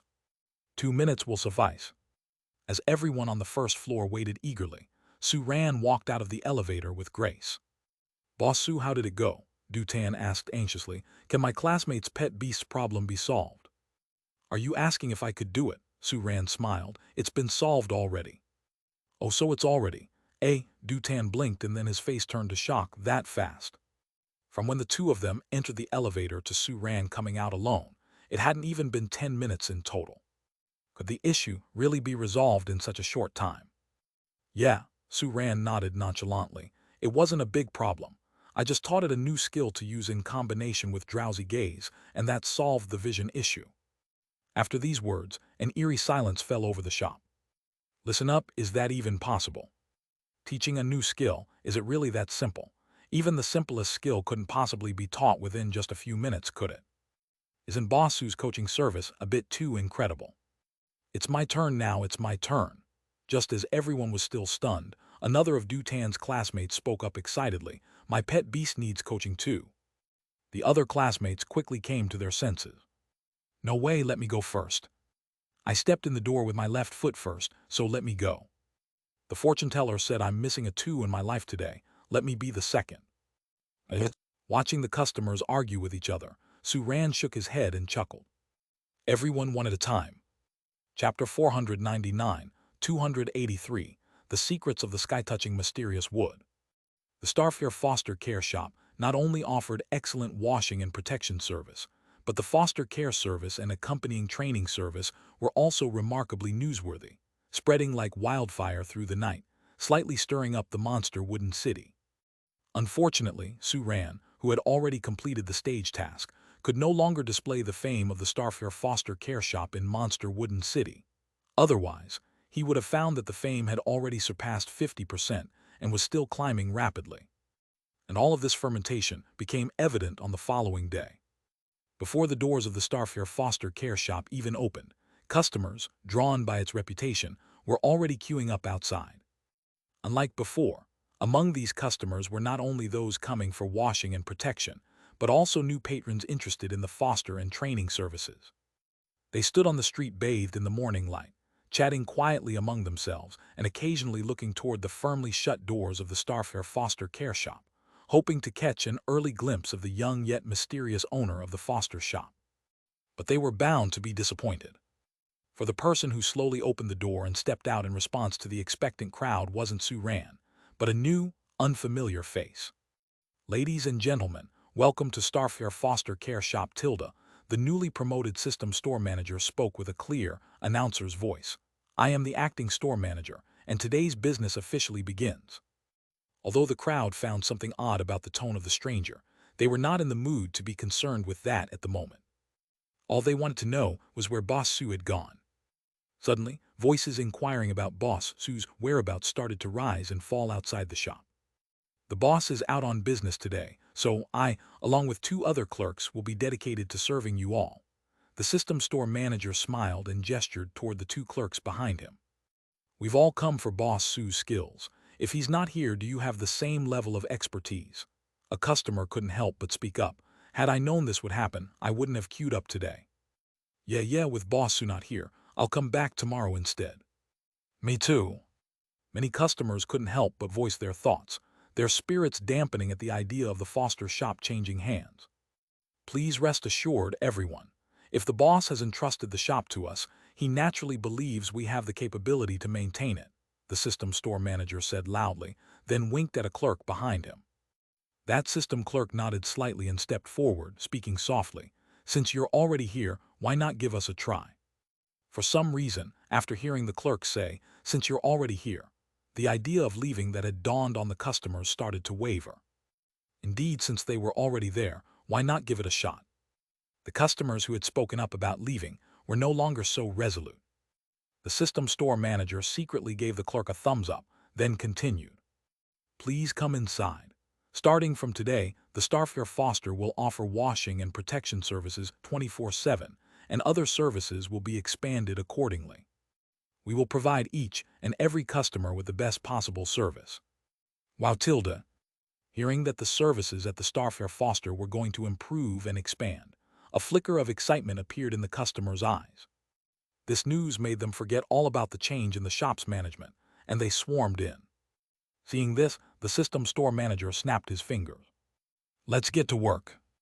Meanwhile, the absent boss Sue, whom the customers thought of fondly, stood in front of the relatively low gates of Monster Wooden City, dressed in casual clothes and accompanied by three little creatures. Whether it was Sue Ran sitting comfortably on Star's back, Xian and Kankan also perched on Star's back, or Star itself bearing the weight of one person and two pets, all had their eyes filled with intense curiosity and anticipation. For today, they were embarking on a purposeless short trip, planning to visit as many wild transcendent beings within the Monster Wooden Domain as possible, and for the first time after nearly 10 days in the Monster Wooden Domain, taking a good look at their neighbors. This idea was not something Sue Ran whimsically thought up early in the morning. In fact, on his first day in the Monster Wooden Domain, while overseeing the much more peaceful and harmonious domain from the sky compared to other areas of the beast field, he already had this notion. However, with a focus on running the store, although he had once left to find the Thunder Dragon Stone that Kankan discovered during an adventure, the strong purpose of that trip made him miss much of the scenery along the way. Now very easily having completed the fame task for the Starfare Foster in the Monster Wooden Domain, and with 3 new system clerks to maintain the new store, Sue Ran could take a temporary break to do things outside of managing the shop. Although it was still early morning, the city gates of Monster Wooden City were far from deserted. Numerous beast masters and ordinary people orderly made their way out of the city, while many wild transcendent beings traveled in groups toward the city. Though many wild transcendent beings preferred to enter the city via the Monster Wooden Marketplace, there were also many whose destination was not the market but other places within the city, making the city gates a suitable choice at this time. After looking around, Sue Ran soon stood behind the departing crowd with the 3 little ones. However, before they could leave, he was recognized. Lo! The Ground Raccoon clan leader, just arriving at the city, stood next to Sue Ran and the 3 small creatures. It tilted its head, wearing an inquiring expression. Chapter 500, 283, The Secrets of the Sky-Touching Mysterious Wood. It came to the city today specifically to seek Sue Ran at the Starfare Foster Care Shop and ask for a favor, never expecting to encounter the very person it was looking for the moment it entered the city. Ground Raccoon clan leader, you're here too. Sue Ran smiled and waved his hand. Noticing the slightly odd expression in the other's eyes, he suddenly felt as though he'd been caught slacking off at work. Today I'm planning to leave the city, and I've left the store to my employees. Lou, the Ground Raccoon clan leader, nodded in understanding. So that's what it was all about. But did Starfare Foster have employees? It had never seen them before. No matter, important matters take precedence. Lou Tilda. The Ground Raccoon clan leader extended a hand and stopped Sue Ran, who was about to exit the city, then made a series of sounds, accompanied by gestures, to communicate with Sue Ran. A celebration, festival, invitation. After a round of charades, Sue Ran finally grasped the other party's meaning. Today, your Ground Raccoon tribe and other nearby extraordinary creature races are holding a celebration ceremony for the new members of each race, and you plan to invite me to attend. Lou. The Ground Raccoon clan leader nodded vigorously, a smile on its face. For wild transcendent beings, reproduction was far more difficult than for ordinary creatures, and for this reason, each newborn member was extremely important to the community-based extraordinary creature races. Every year, the Ground Raccoon tribe and a few other friendly races would come together to celebrate the newly born members of their respective tribes. This was not only a celebration for newborns, but also served as a bridge to maintain friendships between different races. Now, with this year's celebration about to begin, the Ground Raccoon clan leader suddenly thought of Sue Ran. This was one of the few humans it recognized and approved of. Thus, it wanted to try inviting Sue Ran to see if he would accept the invitation. The Ground Raccoon clan leader had been worried that its invitation might affect Sue Ran's management of his shop, but now it seemed that this worry could be put to rest. Such a coincidence. There was also a hint of surprise on Sue Ran's face.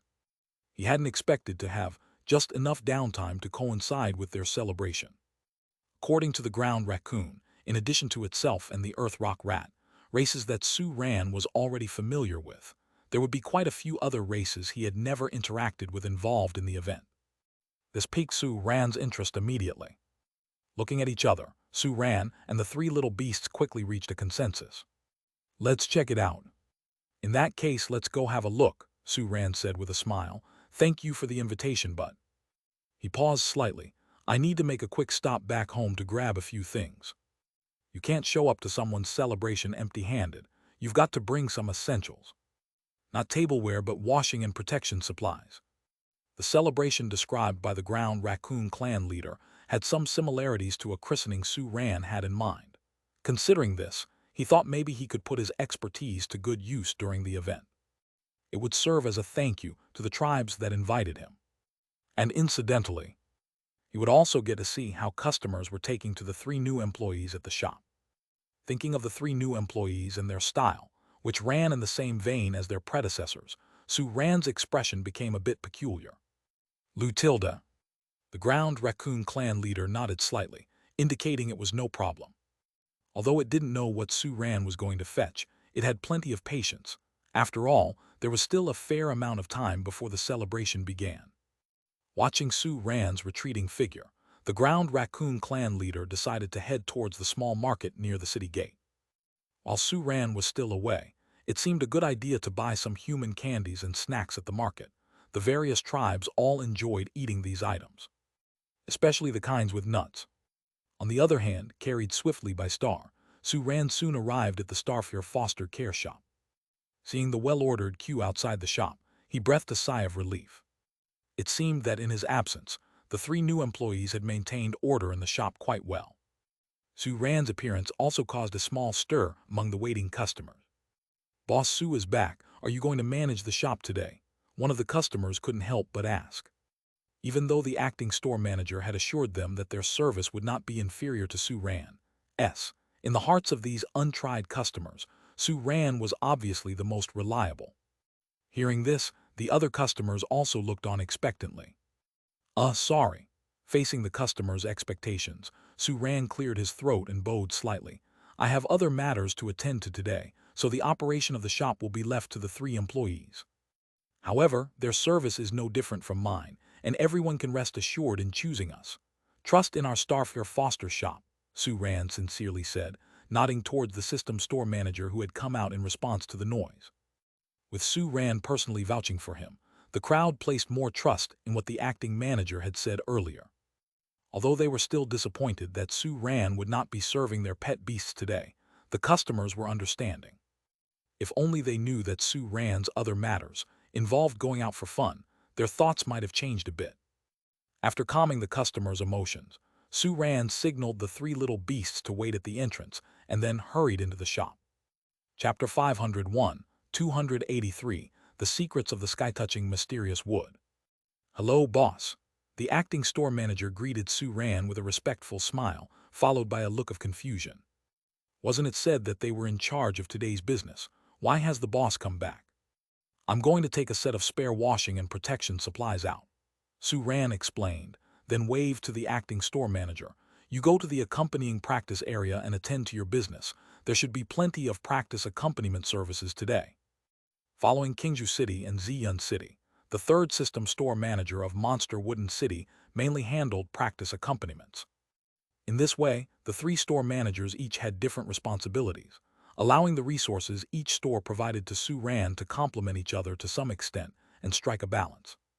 After all, the system store managers only took 20% of all profits, offering Sue Ran far more resources than a staff member on a 50-50 split would. Indeed, there are many clients for practice accompaniment today. Hearing Sue Ran's words, the system store manager turned to leave, no longer concerning themselves with Sue Ran's movements. Walking straight into the washing and protection room, Sue Ran nodded a greeting to the staff member in charge of washing and found a set of spare washing supplies in no time. Unlike the previously mixed-up washing supplies tailored for various pet beast species, this set was a special version for all pet beast species. Because it was universal, the washing effect was not as customized as tailored versions, but with Sue Ran's washing techniques, the difference wouldn't be too great. It was more than sufficient for washing newborns.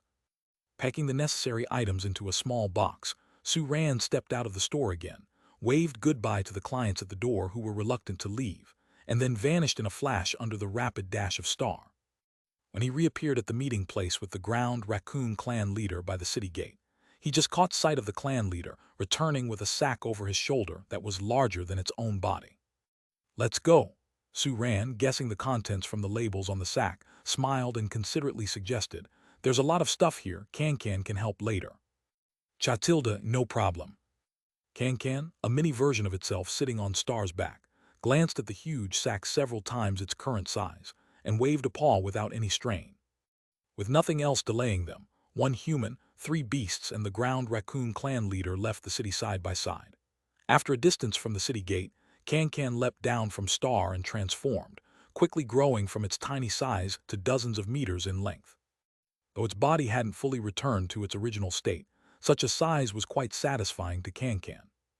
It excitedly shook its head, then grabbed the sack from the ground raccoon clan leader's hand and slung it over its back, signaling the ground raccoon clan leader, Sue ran, and the other 2 small ones to hurry up. Once out of the city, it was Can-Can's world.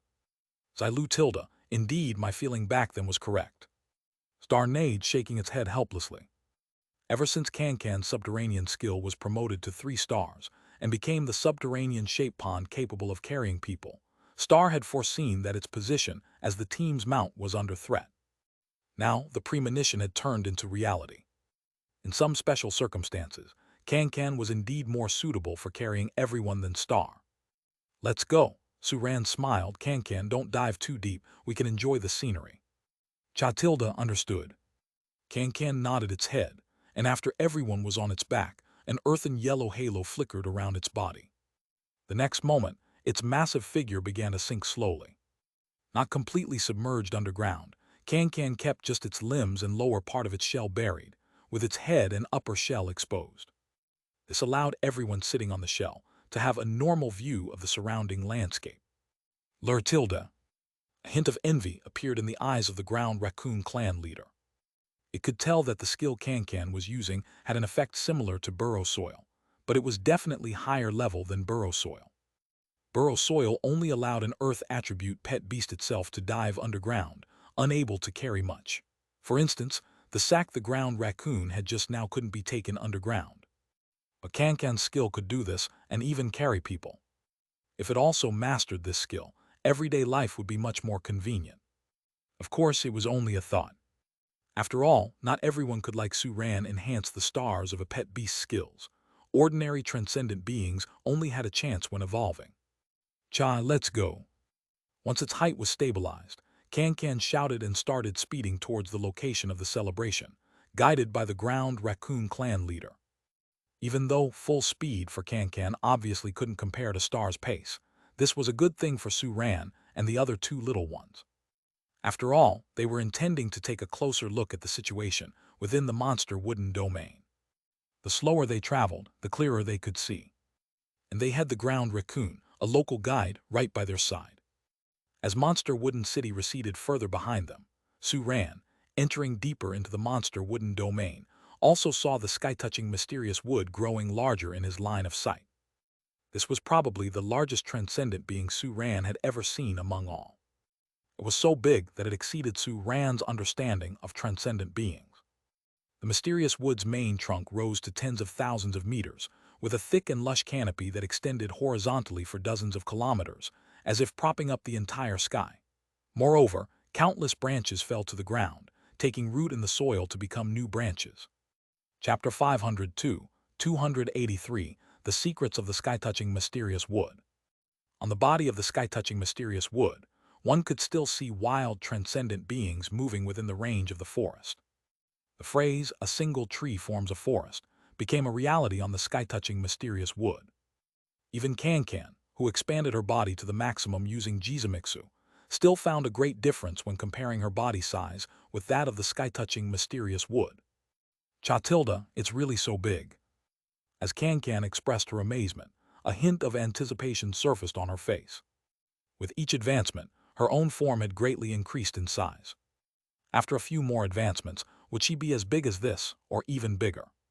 By that time, wouldn't any opponent be reduced to mere debris under a swipe of her claw? With this thought, Can-Can couldn't help but indulge in flights of fancy. Suran's expression, too, carried astonishment as he turned to ask the ground raccoon clan leader beside him, "Has this beast emperor always been this large?" Lutilda, the ground raccoon clan leader, pondered for a moment, then shook its head and gestured in the air. "It's been expanding every year up until now." Upon hearing the earth raccoon's answer, Suran couldn't help but click his tongue in amazement. This beast emperor sky-touching Chuanmu, was it still not satisfied with its current size? It was actually still expanding and extending its body. Could it be that it aspired to cover the entire demon wood domain with its body? At that thought, Suran couldn't help but crack a wry smile. If that were really the case, the beast emperor's size would have to grow dozens of times bigger at least. That would be rather exaggerated.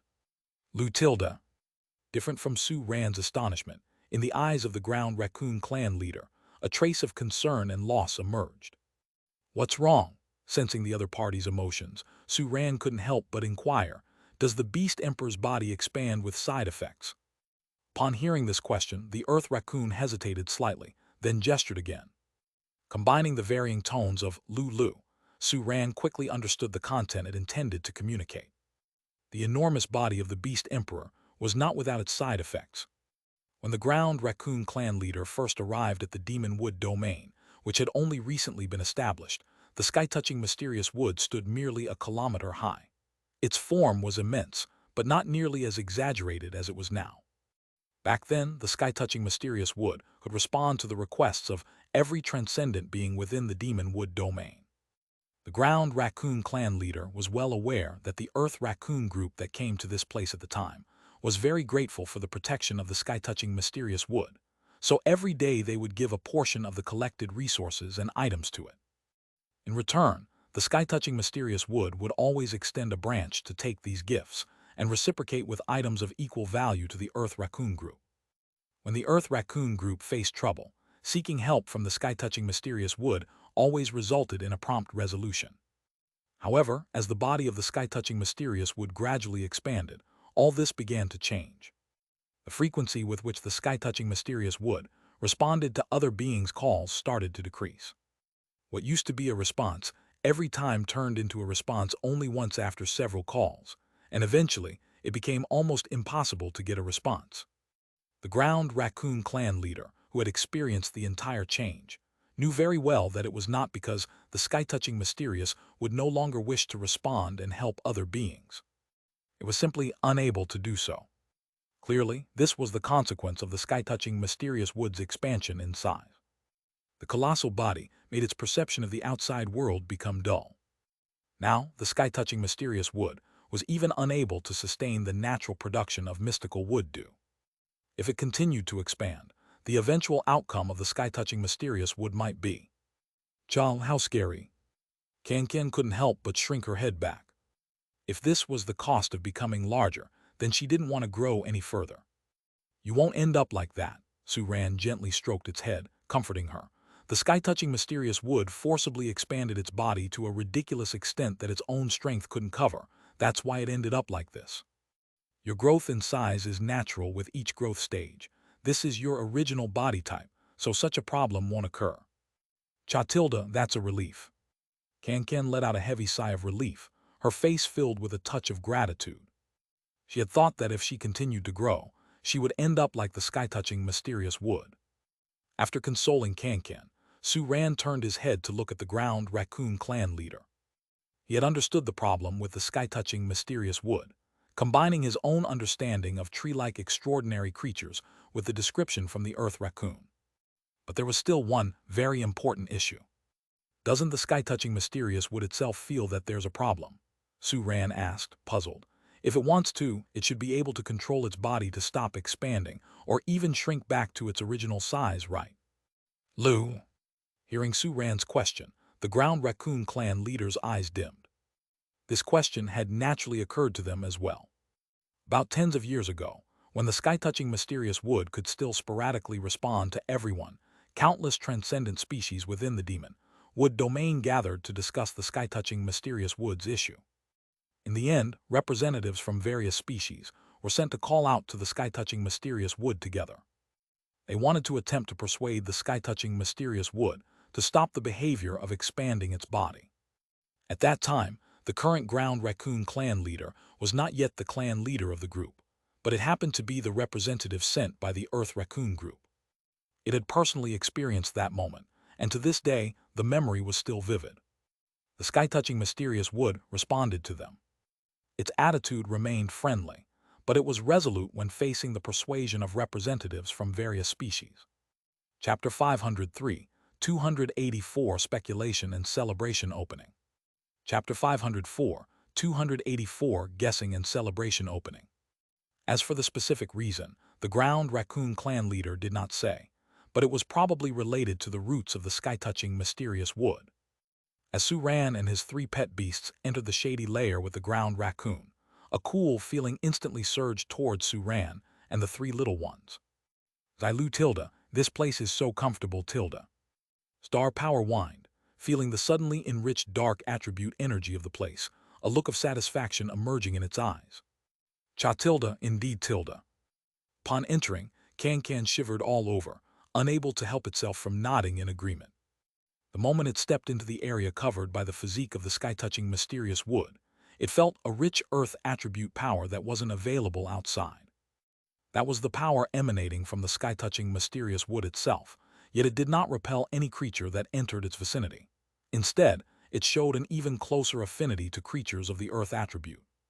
Even the ground raccoon clan leader beside them had a look of nostalgia and relaxation on its face. Being an earth extraordinary creature itself, upon visiting this place again and feeling the immense presence of the beast emperor sky-reaching Chuanmu, it suddenly remembered the times from its youth when it followed the elders of its tribe to present the tribe's gifts to the sky-touching mysterious wood. Unfortunately, even though the ground raccoon tribe still presents similar gifts under the leadership of the ground raccoon clan leader, such scenes can no longer be witnessed. Seeing that the other 3 had entered this place and felt very comfortable, Xian couldn't help but shrink its head, nestling in Su Ran's embrace. Was it the only one that felt this environment was unfriendly? The overly rich earth attribute powers in the air around them completely suppressed the thunder attribute elements, reducing Xian's strength by as much as 20 or 30% when it used any thunder attribute abilities in such an environment. It's okay, you still have the fighting attribute, Su Ran said with a smile, rubbing Xian's head to comfort it, and then hopping down from Can's scales. We'll walk the rest of the way ourselves. Unable to use subterranean shape pond, there was no need to have Can carry them anymore. Sensing something, Su Ran suddenly looked up, noting a few scrutinizing gazes from above disappear before they returned his gaze. Extraordinary creatures living within the canopy layer, huh? Lu tilde. In the canopy layer, some creatures harbored strong curiosity towards newcomers. Noticing Su Ran's movements, the ground raccoon clan leader casually explained, and then pointed at several figures that were rapidly approaching from this direction. Lu. They were coming to meet us. Jai tilde. Si tilde. Shasha. The enthusiastic voices of various extraordinary creatures filled the air, and soon, creatures of different shapes and sizes appeared before Su Ran and the 3 little ones. Besides the earth rock rats they had already dealt with, Su Ran also saw the covering earth rock snake, sand dragon monster, earth lustrous, and other species. Without exception, all these species were earth-based. For a moment, Su Ran's expression grew a bit odd. They say that wild transcendent beings tend to get along better with other transcendent beings of the same attribute, and today he had witnessed this firsthand.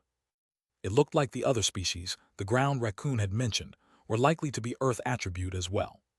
Hello everyone. Seeing so many earth attribute wild transcendent beings, Can's face also filled with a sense of novelty and excitement. From these extraordinary creatures of the same attribute, it felt a closeness and warmth, along with a subtle resonance that only those of the earth attribute could understand. Seeing Can, whose strength had reached the general level, the other extraordinary creatures were first taken aback, becoming subconsciously restrained. However, after getting familiar with the introductions by the ground raccoon clan leader and earthy rat clan leader, they quickly became comfortable and started interacting familiarly with Can. And throughout this process, they also did not neglect Star and Xian. The earth lustrous, which resembled a round and translucent dirt-hued night pearl with 2 lively eyes inside, rolled on the ground towards Xian. After a slight shake, it showed its goodwill in its own way. Looking at the round shape and small body of Earth Lustrous, Xian's eyes gradually brightened. In that moment, it forgot the unfriendliness of the area's environment, hurriedly pounced forward, holding the Earth Lustrous in its arms, pawing at it, a satisfied smile spreading across its face. This one is nice fun. Earth Lustrous. It wiggled slightly in Xian's arms, and realizing it couldn't escape the devil's clutches, it quickly calmed down and resigned itself to its fate. Watching this scene, Su Ran couldn't help but give a wry, muted laugh. Earth Lustrous is a very special kind of Earth attribute transcendent being.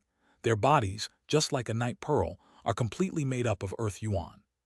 The biggest characteristic of these transcendent beings is their extreme laziness. They can bury themselves in the soil, and by absorbing Earth attribute power from the soil, stay still for years at a time.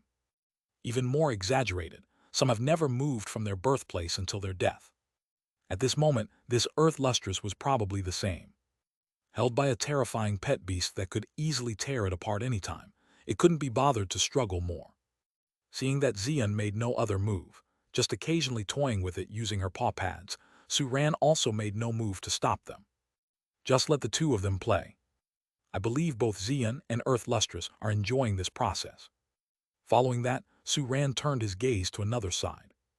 Next to Star stood a human-shaped pet beast about 1 meter tall.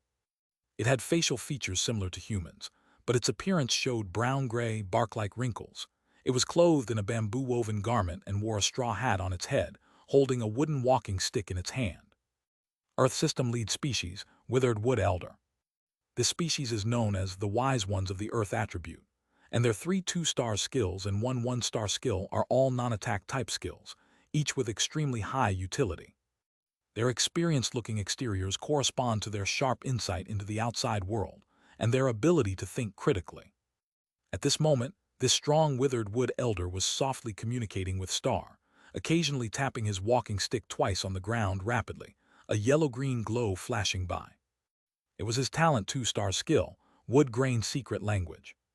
This skill is similar to sending a telegraph, with no effect for a single transcendent being, but once the number of transcendent beings using it increases, it could lead to a qualitative change.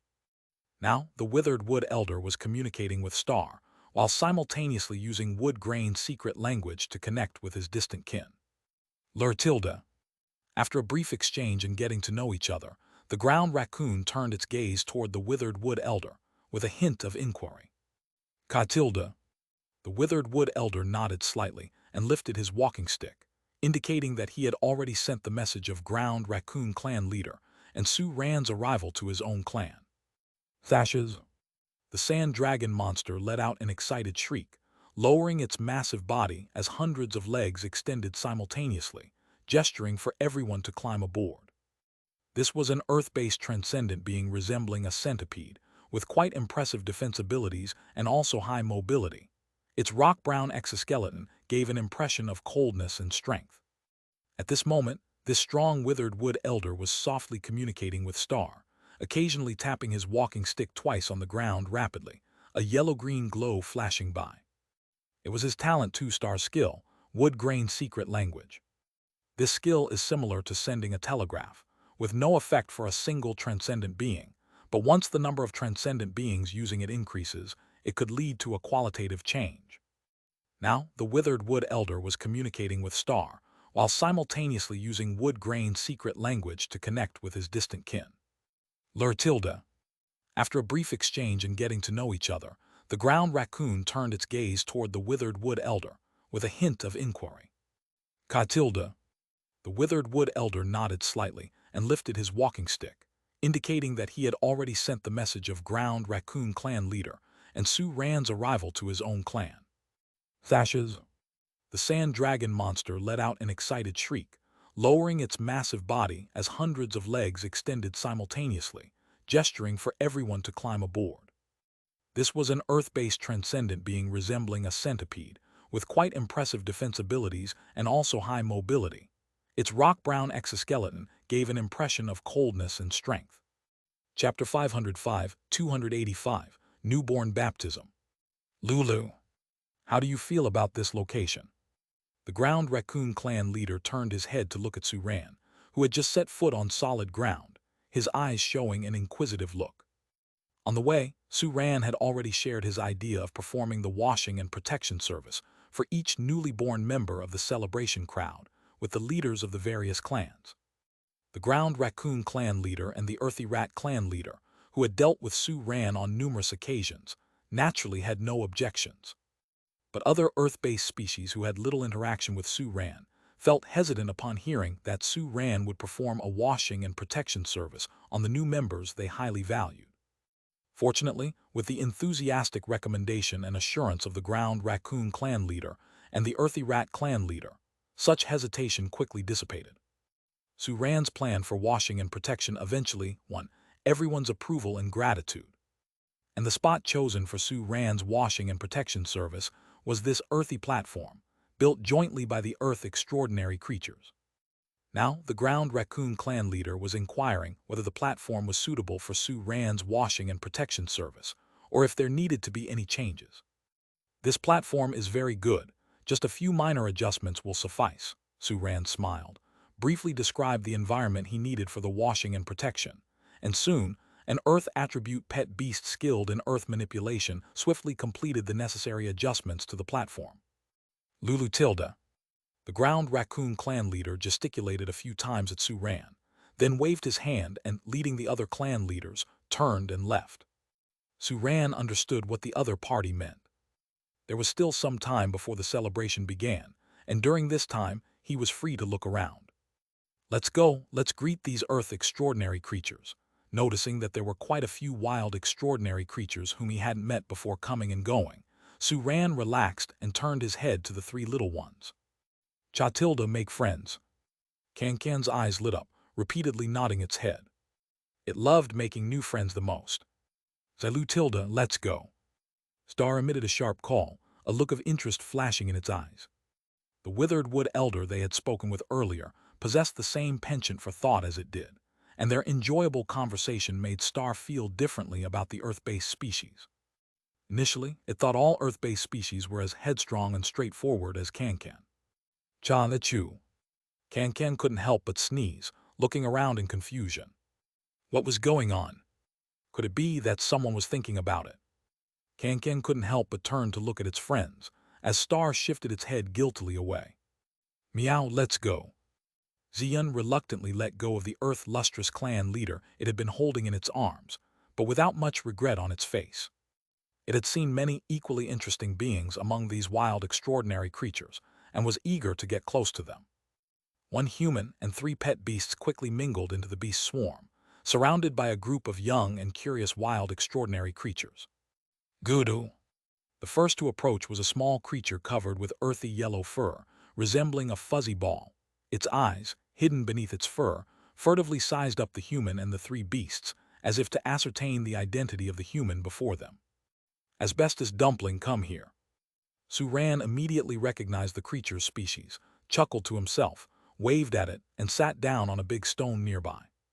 The called asbestos dumpling's fur exploded outwards, and then it rolled towards Su Ran, bouncing at the end and landing on Su Ran's thigh. Despite seeming light and fluffy, the weight it exerted on Su Ran's thigh was similar to that of a rock of equal size.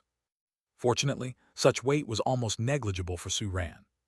He stretched out his hand to skillfully hold the asbestos dumpling in place, then began to stroke its fur, quickly eliciting a series of soft cooing sounds from the creature. Given the asbestos dumpling's apparent willingness to cling to Su Ran, it seemed like it had no intention of leaving any time soon. Even Xian, seeing its brazen behavior, felt its paws itch with the urge to do something.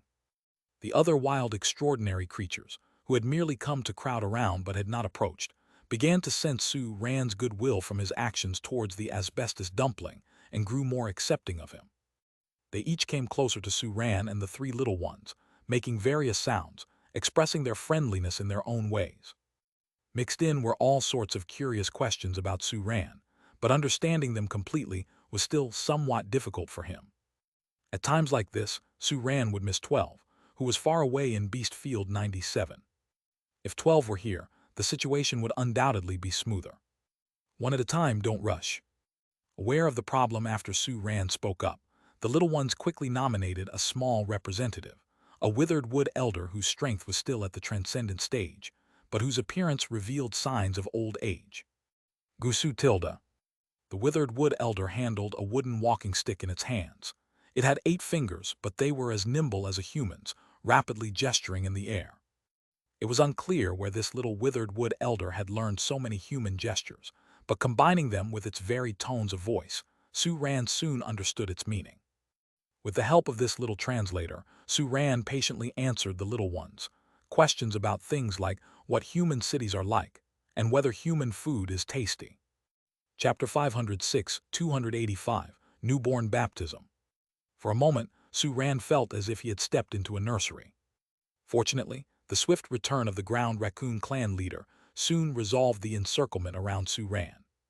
With the appearance of the ground raccoon clan leader, all the little critters scattered in a whoosh, especially a few small ground raccoons that had been extraordinarily lively just now, had now become as docile as quails. It was apparent that the ground raccoon clan leader's consistent image in the beast swarm was one of dignity and seriousness. Lutilda. The ground raccoon clan leader looked at the little ones, pondered for a moment, and then took out a handful of human snacks that he had just bought from Monster Wooden City when he had met Su Ran. At this, the little ones immediately let out cries of delight and gathered around once more. Indicating for them to divide it on their own, the ground raccoon clan leader turned his head to Su Ran. Lutilda.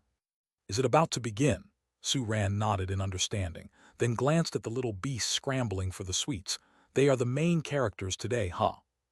He had already noticed that the abilities of these transcendent beings were basically at the transcendent stage, and they were among the weaker ones within this stage. Such power most likely meant they had just been born recently. Lutilda. The ground raccoon clan leader nodded, then shook his head. Only a part of them.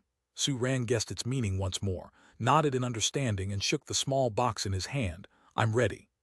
Lutilda. The ground raccoon clan leader expressed a few words of gratitude and quickly led Su Ran and 3 little ones onto the high platform. Below the high platform, the transcendent beings who had previously been chatting in small groups or playing with each other quieted down upon noticing the commotion above.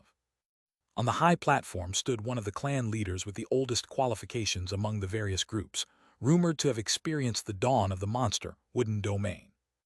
Not only the ground raccoon tribe, but also members of many other groups nearby held the ground raccoon clan leader in reverence, casting watchful eyes at this moment, waiting for the clan leader to announce the details of the celebration. Lululu. The ground raccoon emitted several short sounds, then extended a paw to point at Su Ran standing beside it, and began to introduce Su Ran's identity and what Su Ran was about to do.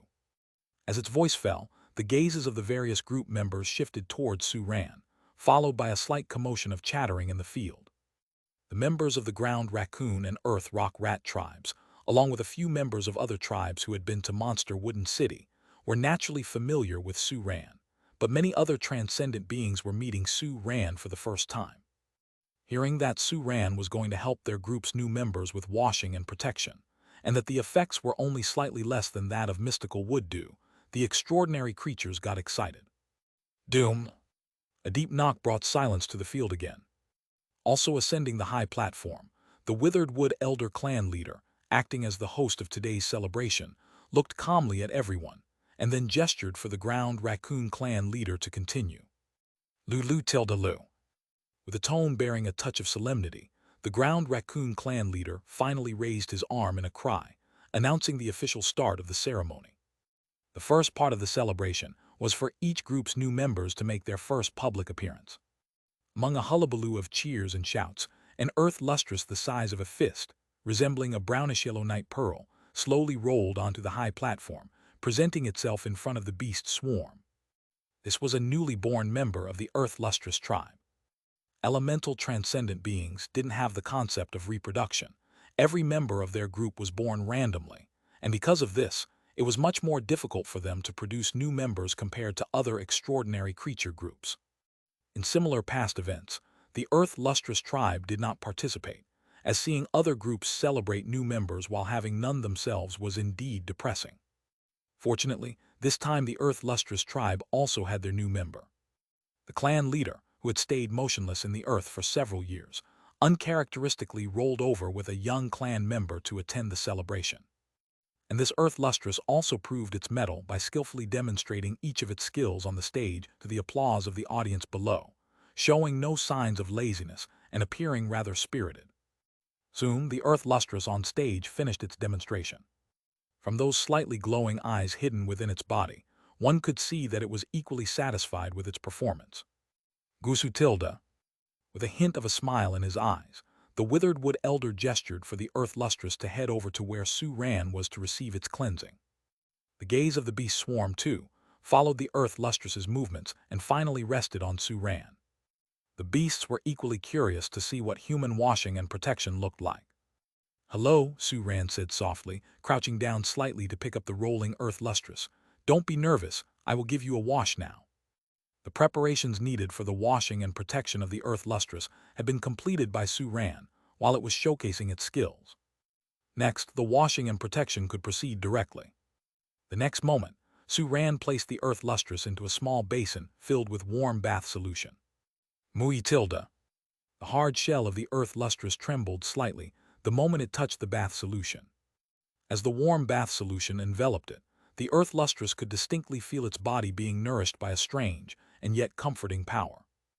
This wondrous sensation felt like drinking a cup of ice water during the dog days of summer, thoroughly refreshing. The eyes within its spherical body couldn't help but squint a little. As the Earth Lustrous relaxed its expression, Su Ran placed a finger on its body to sense its condition. Only when the Earth Lustrous's crystal-clear yet hard exterior gradually softened under the special bath solution to the consistency of jelly, easily indented with a gentle poke, did Su Ran slowly lift it out of the solution. The Earth Lustrous was now in the ideal state for washing and protection. With Su Ran's skilled techniques, the softened body of the Earth Lustrous was squeezed into different shapes, almost as if it were being molded into clay. This step in the washing and protection process made the curious watching beast swarm reveal anxious expression. Wouldn't the Earth Lustrous suffer pain from such washing and protection? But the next moment, as the sounds of contentment emanated from the Earth Lustrous, countless extraordinary creatures in the swarm quickly relaxed. It seemed it wouldn't be a problem. With Su Ran's smooth and flowing washing and protection routine, the wash of the Earth Lustrous was finally completed. Its body became hard again, but the appearance was visibly altered compared to before. Its body became cleaner, resembling an untainted glaze from within, and its earthy yellow color turned even more lustrous, with a faint, captivating halo. Even those eyes hidden within its body now sparkled with more animation, clear and vivid. The effects of the washing and protection were visibly evident before and after. The Earth Lustrous clan leader in the audience was visibly surprised and pleased. It had come to expose new members of the tribe to the world, and to share the good news of new members with old friends, yet it had encountered a human so adept at washing and protection. As a pet beast of the elemental class, it was more susceptible to the impact of its own state. The interruption of mystical wood dew was a significant inconvenience for the Earth Lustrous clan leader and other members of its group. Now it appeared they could. Chapter 507, 286, Beast Emperor's Well. With the washing and protection of the small Earth Lustrous completed, the withered wood elder clan leader, acting as the host, gently tapped the ground with his wooden staff. Accompanying the spread of shallow yellow-green ripples, the withered wood elder kinfolk below, who had received the message, quickly brought up the new members of the second group to perform. Compared to the previous lone Earth Lustrous, this time the number of new members from the performing tribe was significantly more, totaling 7. They were 7 human-shaped pet beasts with a rocky white hue, looking like they had been carved from stone. They weren't very tall, approximately 1 meter in height, and when they stood up, they reached only up to Su Ran's waist, with a single horn protruding from the top of their heads. Earth System lead species, small rock creatures. Unlike their stable, stone-like appearance, these 7 small rock creatures were quite lively in character. As soon as they arrived on stage, they couldn't help but look around curiously, their gaze primarily focused on the various washing and protection tools Su Ran had. It wasn't until a slightly dissatisfied tilde sounded from below that the 7 small rock creatures quickly settled down, stood in the prearranged formation, and then began a demonstration of their skills, which had obviously been rehearsed in advance. Compared to the demonstration of the lone Earth Lustrous just now, the presentation of the small rock creatures was much more interesting, not only because there were more of them, but also because they added some cooperation among each other, balancing strength display with entertainment value. Watching them, Suran almost thought that they had been trained by a skilled pet beast trainer. When the 7 small rock creatures resumed their positions and finished their individual performances, amidst the enthusiastic cheers and shouts from below the stage, Suran, standing atop the platform, couldn't help but join in with encouraging applause. The celebration of the wild transcendent beings was more interesting than he had imagined. Of course, it was not ruled out that the wild transcendent beings of the monster wooden domain had conceived and thought differently from wild transcendent beings in other places due to their long-term contact with humans, which led to the emergence of such human-like community activities. MMMMM tilde. MMM tilde. Like ones who had just completed a mission, the small rock creatures returned to their lively personalities. They swarmed towards Suran, staring at him with eager eyes and occasionally uttering urging sounds. They had already seen the effects of the washing and protection on the earth spirit bead. Now, driven by their curious and active nature, they were eager to try it themselves as soon as possible. "One at a time, everyone will get their turn," said Suran with a smile, his gaze sweeping over the 7 small rock creatures and quickly settling on one of them. "Let's start with you." "No?" The selected small rock creature pointed at itself in disbelief, then quickly raised its 2 arms, cheering with joy. The other 6 companions cast envious gazes but obediently stood aside, waiting for their selected peer to be washed and groomed first. "Come over here," Suran said with a smile, pointing to the washing and protection table prepared for the small pet beasts. After the small rock creature lay down, he gently moistened its body with the bath gel he had already prepared. As the water hit the hard, rock-like body of the small rock creature, its color changed slightly, with deeper blue shades appearing amidst its rocky white. MMM tilde. The small rock creature couldn't help but shiver, feeling a sense of comfort. At that moment, it felt the warm water flow across its body, infiltrating every joint and mingling with the accumulated deposits that had been making it uncomfortable, softening them. A sense of comfort and relaxation washed over it. As transcendent beings composed entirely of stone, the small rock creatures had a multitude of joints in their bodies to allow for freedom of movement. These joints made their stone bodies flexible, but also caused them considerable trouble. Because of their earth attribute, they were too prone to accumulating dust and dirt. If the dirt was on the surface of their bodies, it wasn't too difficult to clean, but if it settled in the joints, it would not only make the small rock creatures feel clumsy, but also difficult to cleanse, compounding over time. In the long run, the joints of the small rock creatures could even get clogged with this accumulated grime, preventing movement and eventually leading to a complete loss of mobility. The small rock creatures living in the monster wooden domain were once fortunate to have mystical wood dew as a basis, meaning they didn't have to worry like their kin on the outside. However, with the cessation of mystical wood dew, their bodies began to develop problems. Below the stage, a small rock creature over 3 meters tall sat with an air of perfect leadership stage and a burly body that made it appear quite threatening. It was the clan leader of the small rock creature species. At this moment, the small rock creature clan leader watched intently as Suran began the washing and protection, anticipation evident in its eyes. It hadn't expected that attending the celebration would bring such a pleasant surprise. If even their small rock creature species could easily be washed and groomed by this human, then they had a new solution to their joint problems. But could it really be done? The hands of the small rock creature clan leader involuntarily clenched into fists. The next moment, a claw beside it reached out and gently patted the hand of the small rock creature clan leader. It was a slender claw covered in gray-brown long fur. Chapter 508-286, Beast Emperor's Well. Its owner was the ground raccoon clan leader, Lutilda. Having ended the opening act and sitting in the audience like everyone else, the ground raccoon clan leader cast a resolute glance at the clan leader of the rocky creatures before turning his gaze towards Suran on stage.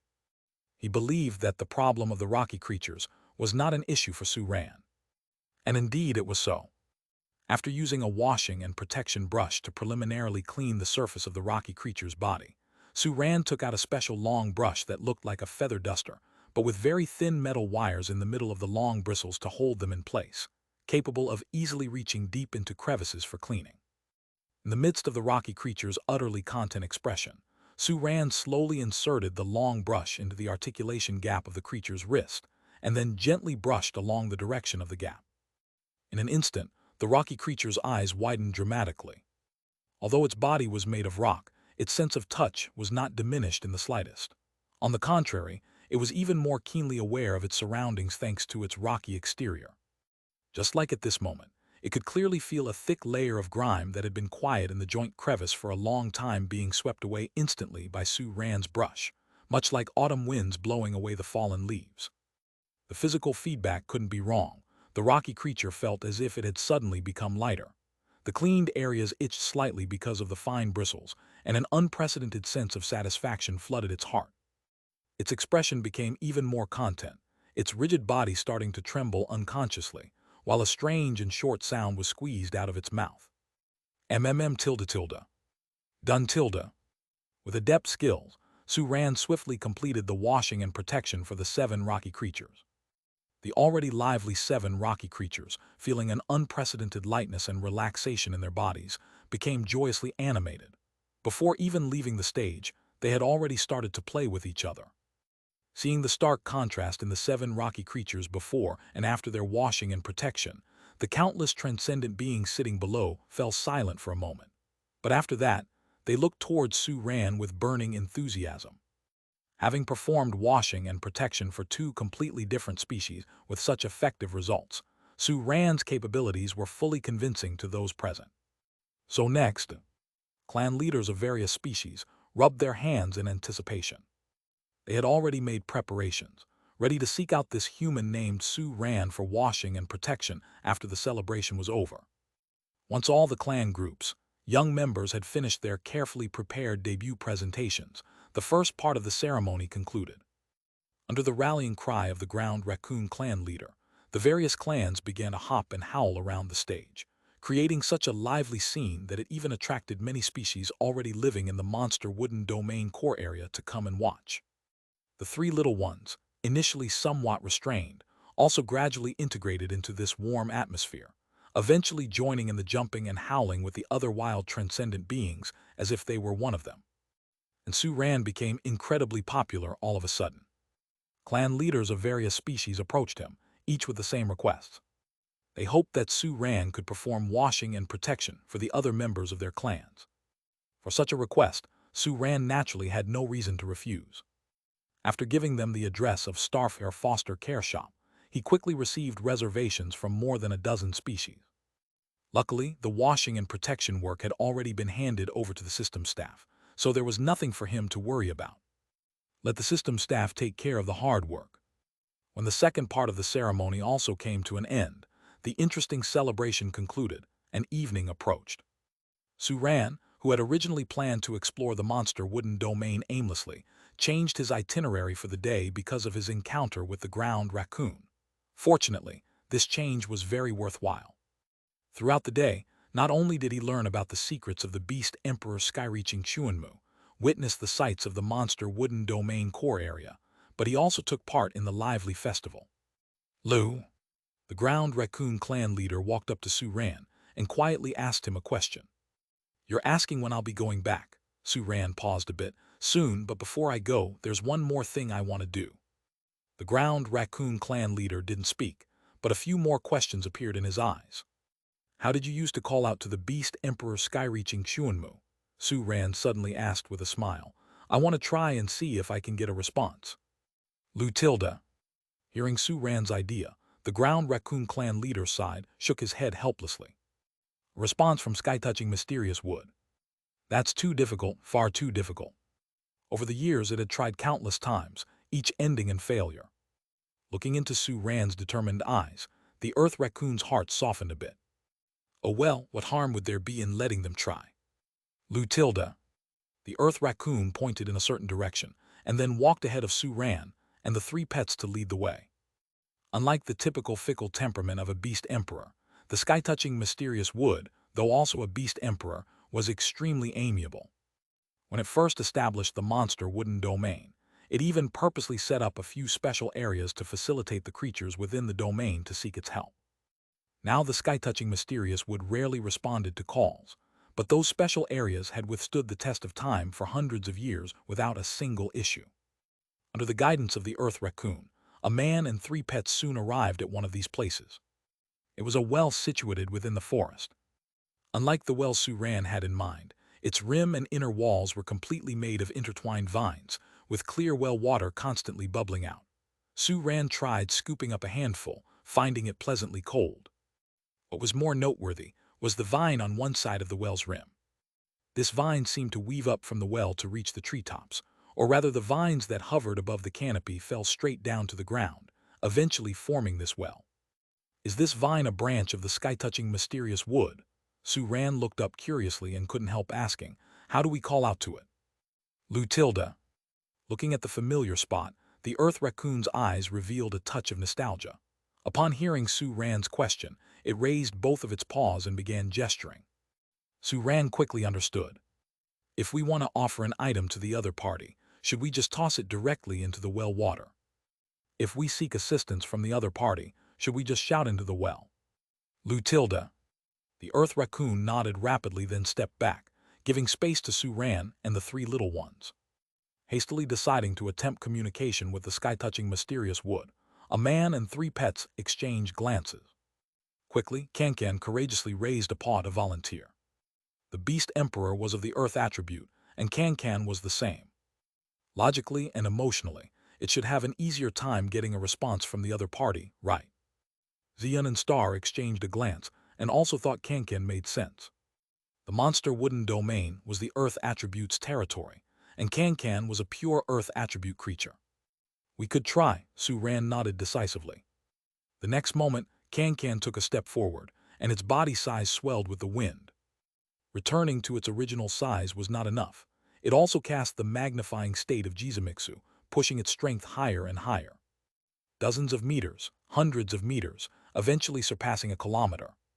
Kankan's terrifying aura surged in every direction, and its mighty presence, nearing the king stage, caused a slight commotion in the core area of the monster wooden domain. The transcendent beings living in the shady layer all looked in their direction, and many creatures in the canopy layer also peered down at the astonishingly large creature. They noticed Kankan's position as well, and for a moment they all showed curious and interested looks. Was this creature trying to summon the Beast Emperor? And would the Beast Emperor respond? Amidst the creature's speculation, Kankan, having expanded to its maximum size, slowly lowered its gigantic head towards the well, and then it opened its huge, terrifying mouth to let out a powerful shout that shook the surroundings. Cha, Beast Emperor, wake up. Suran. Xian. Star. Fair enough, this was so very Kankan.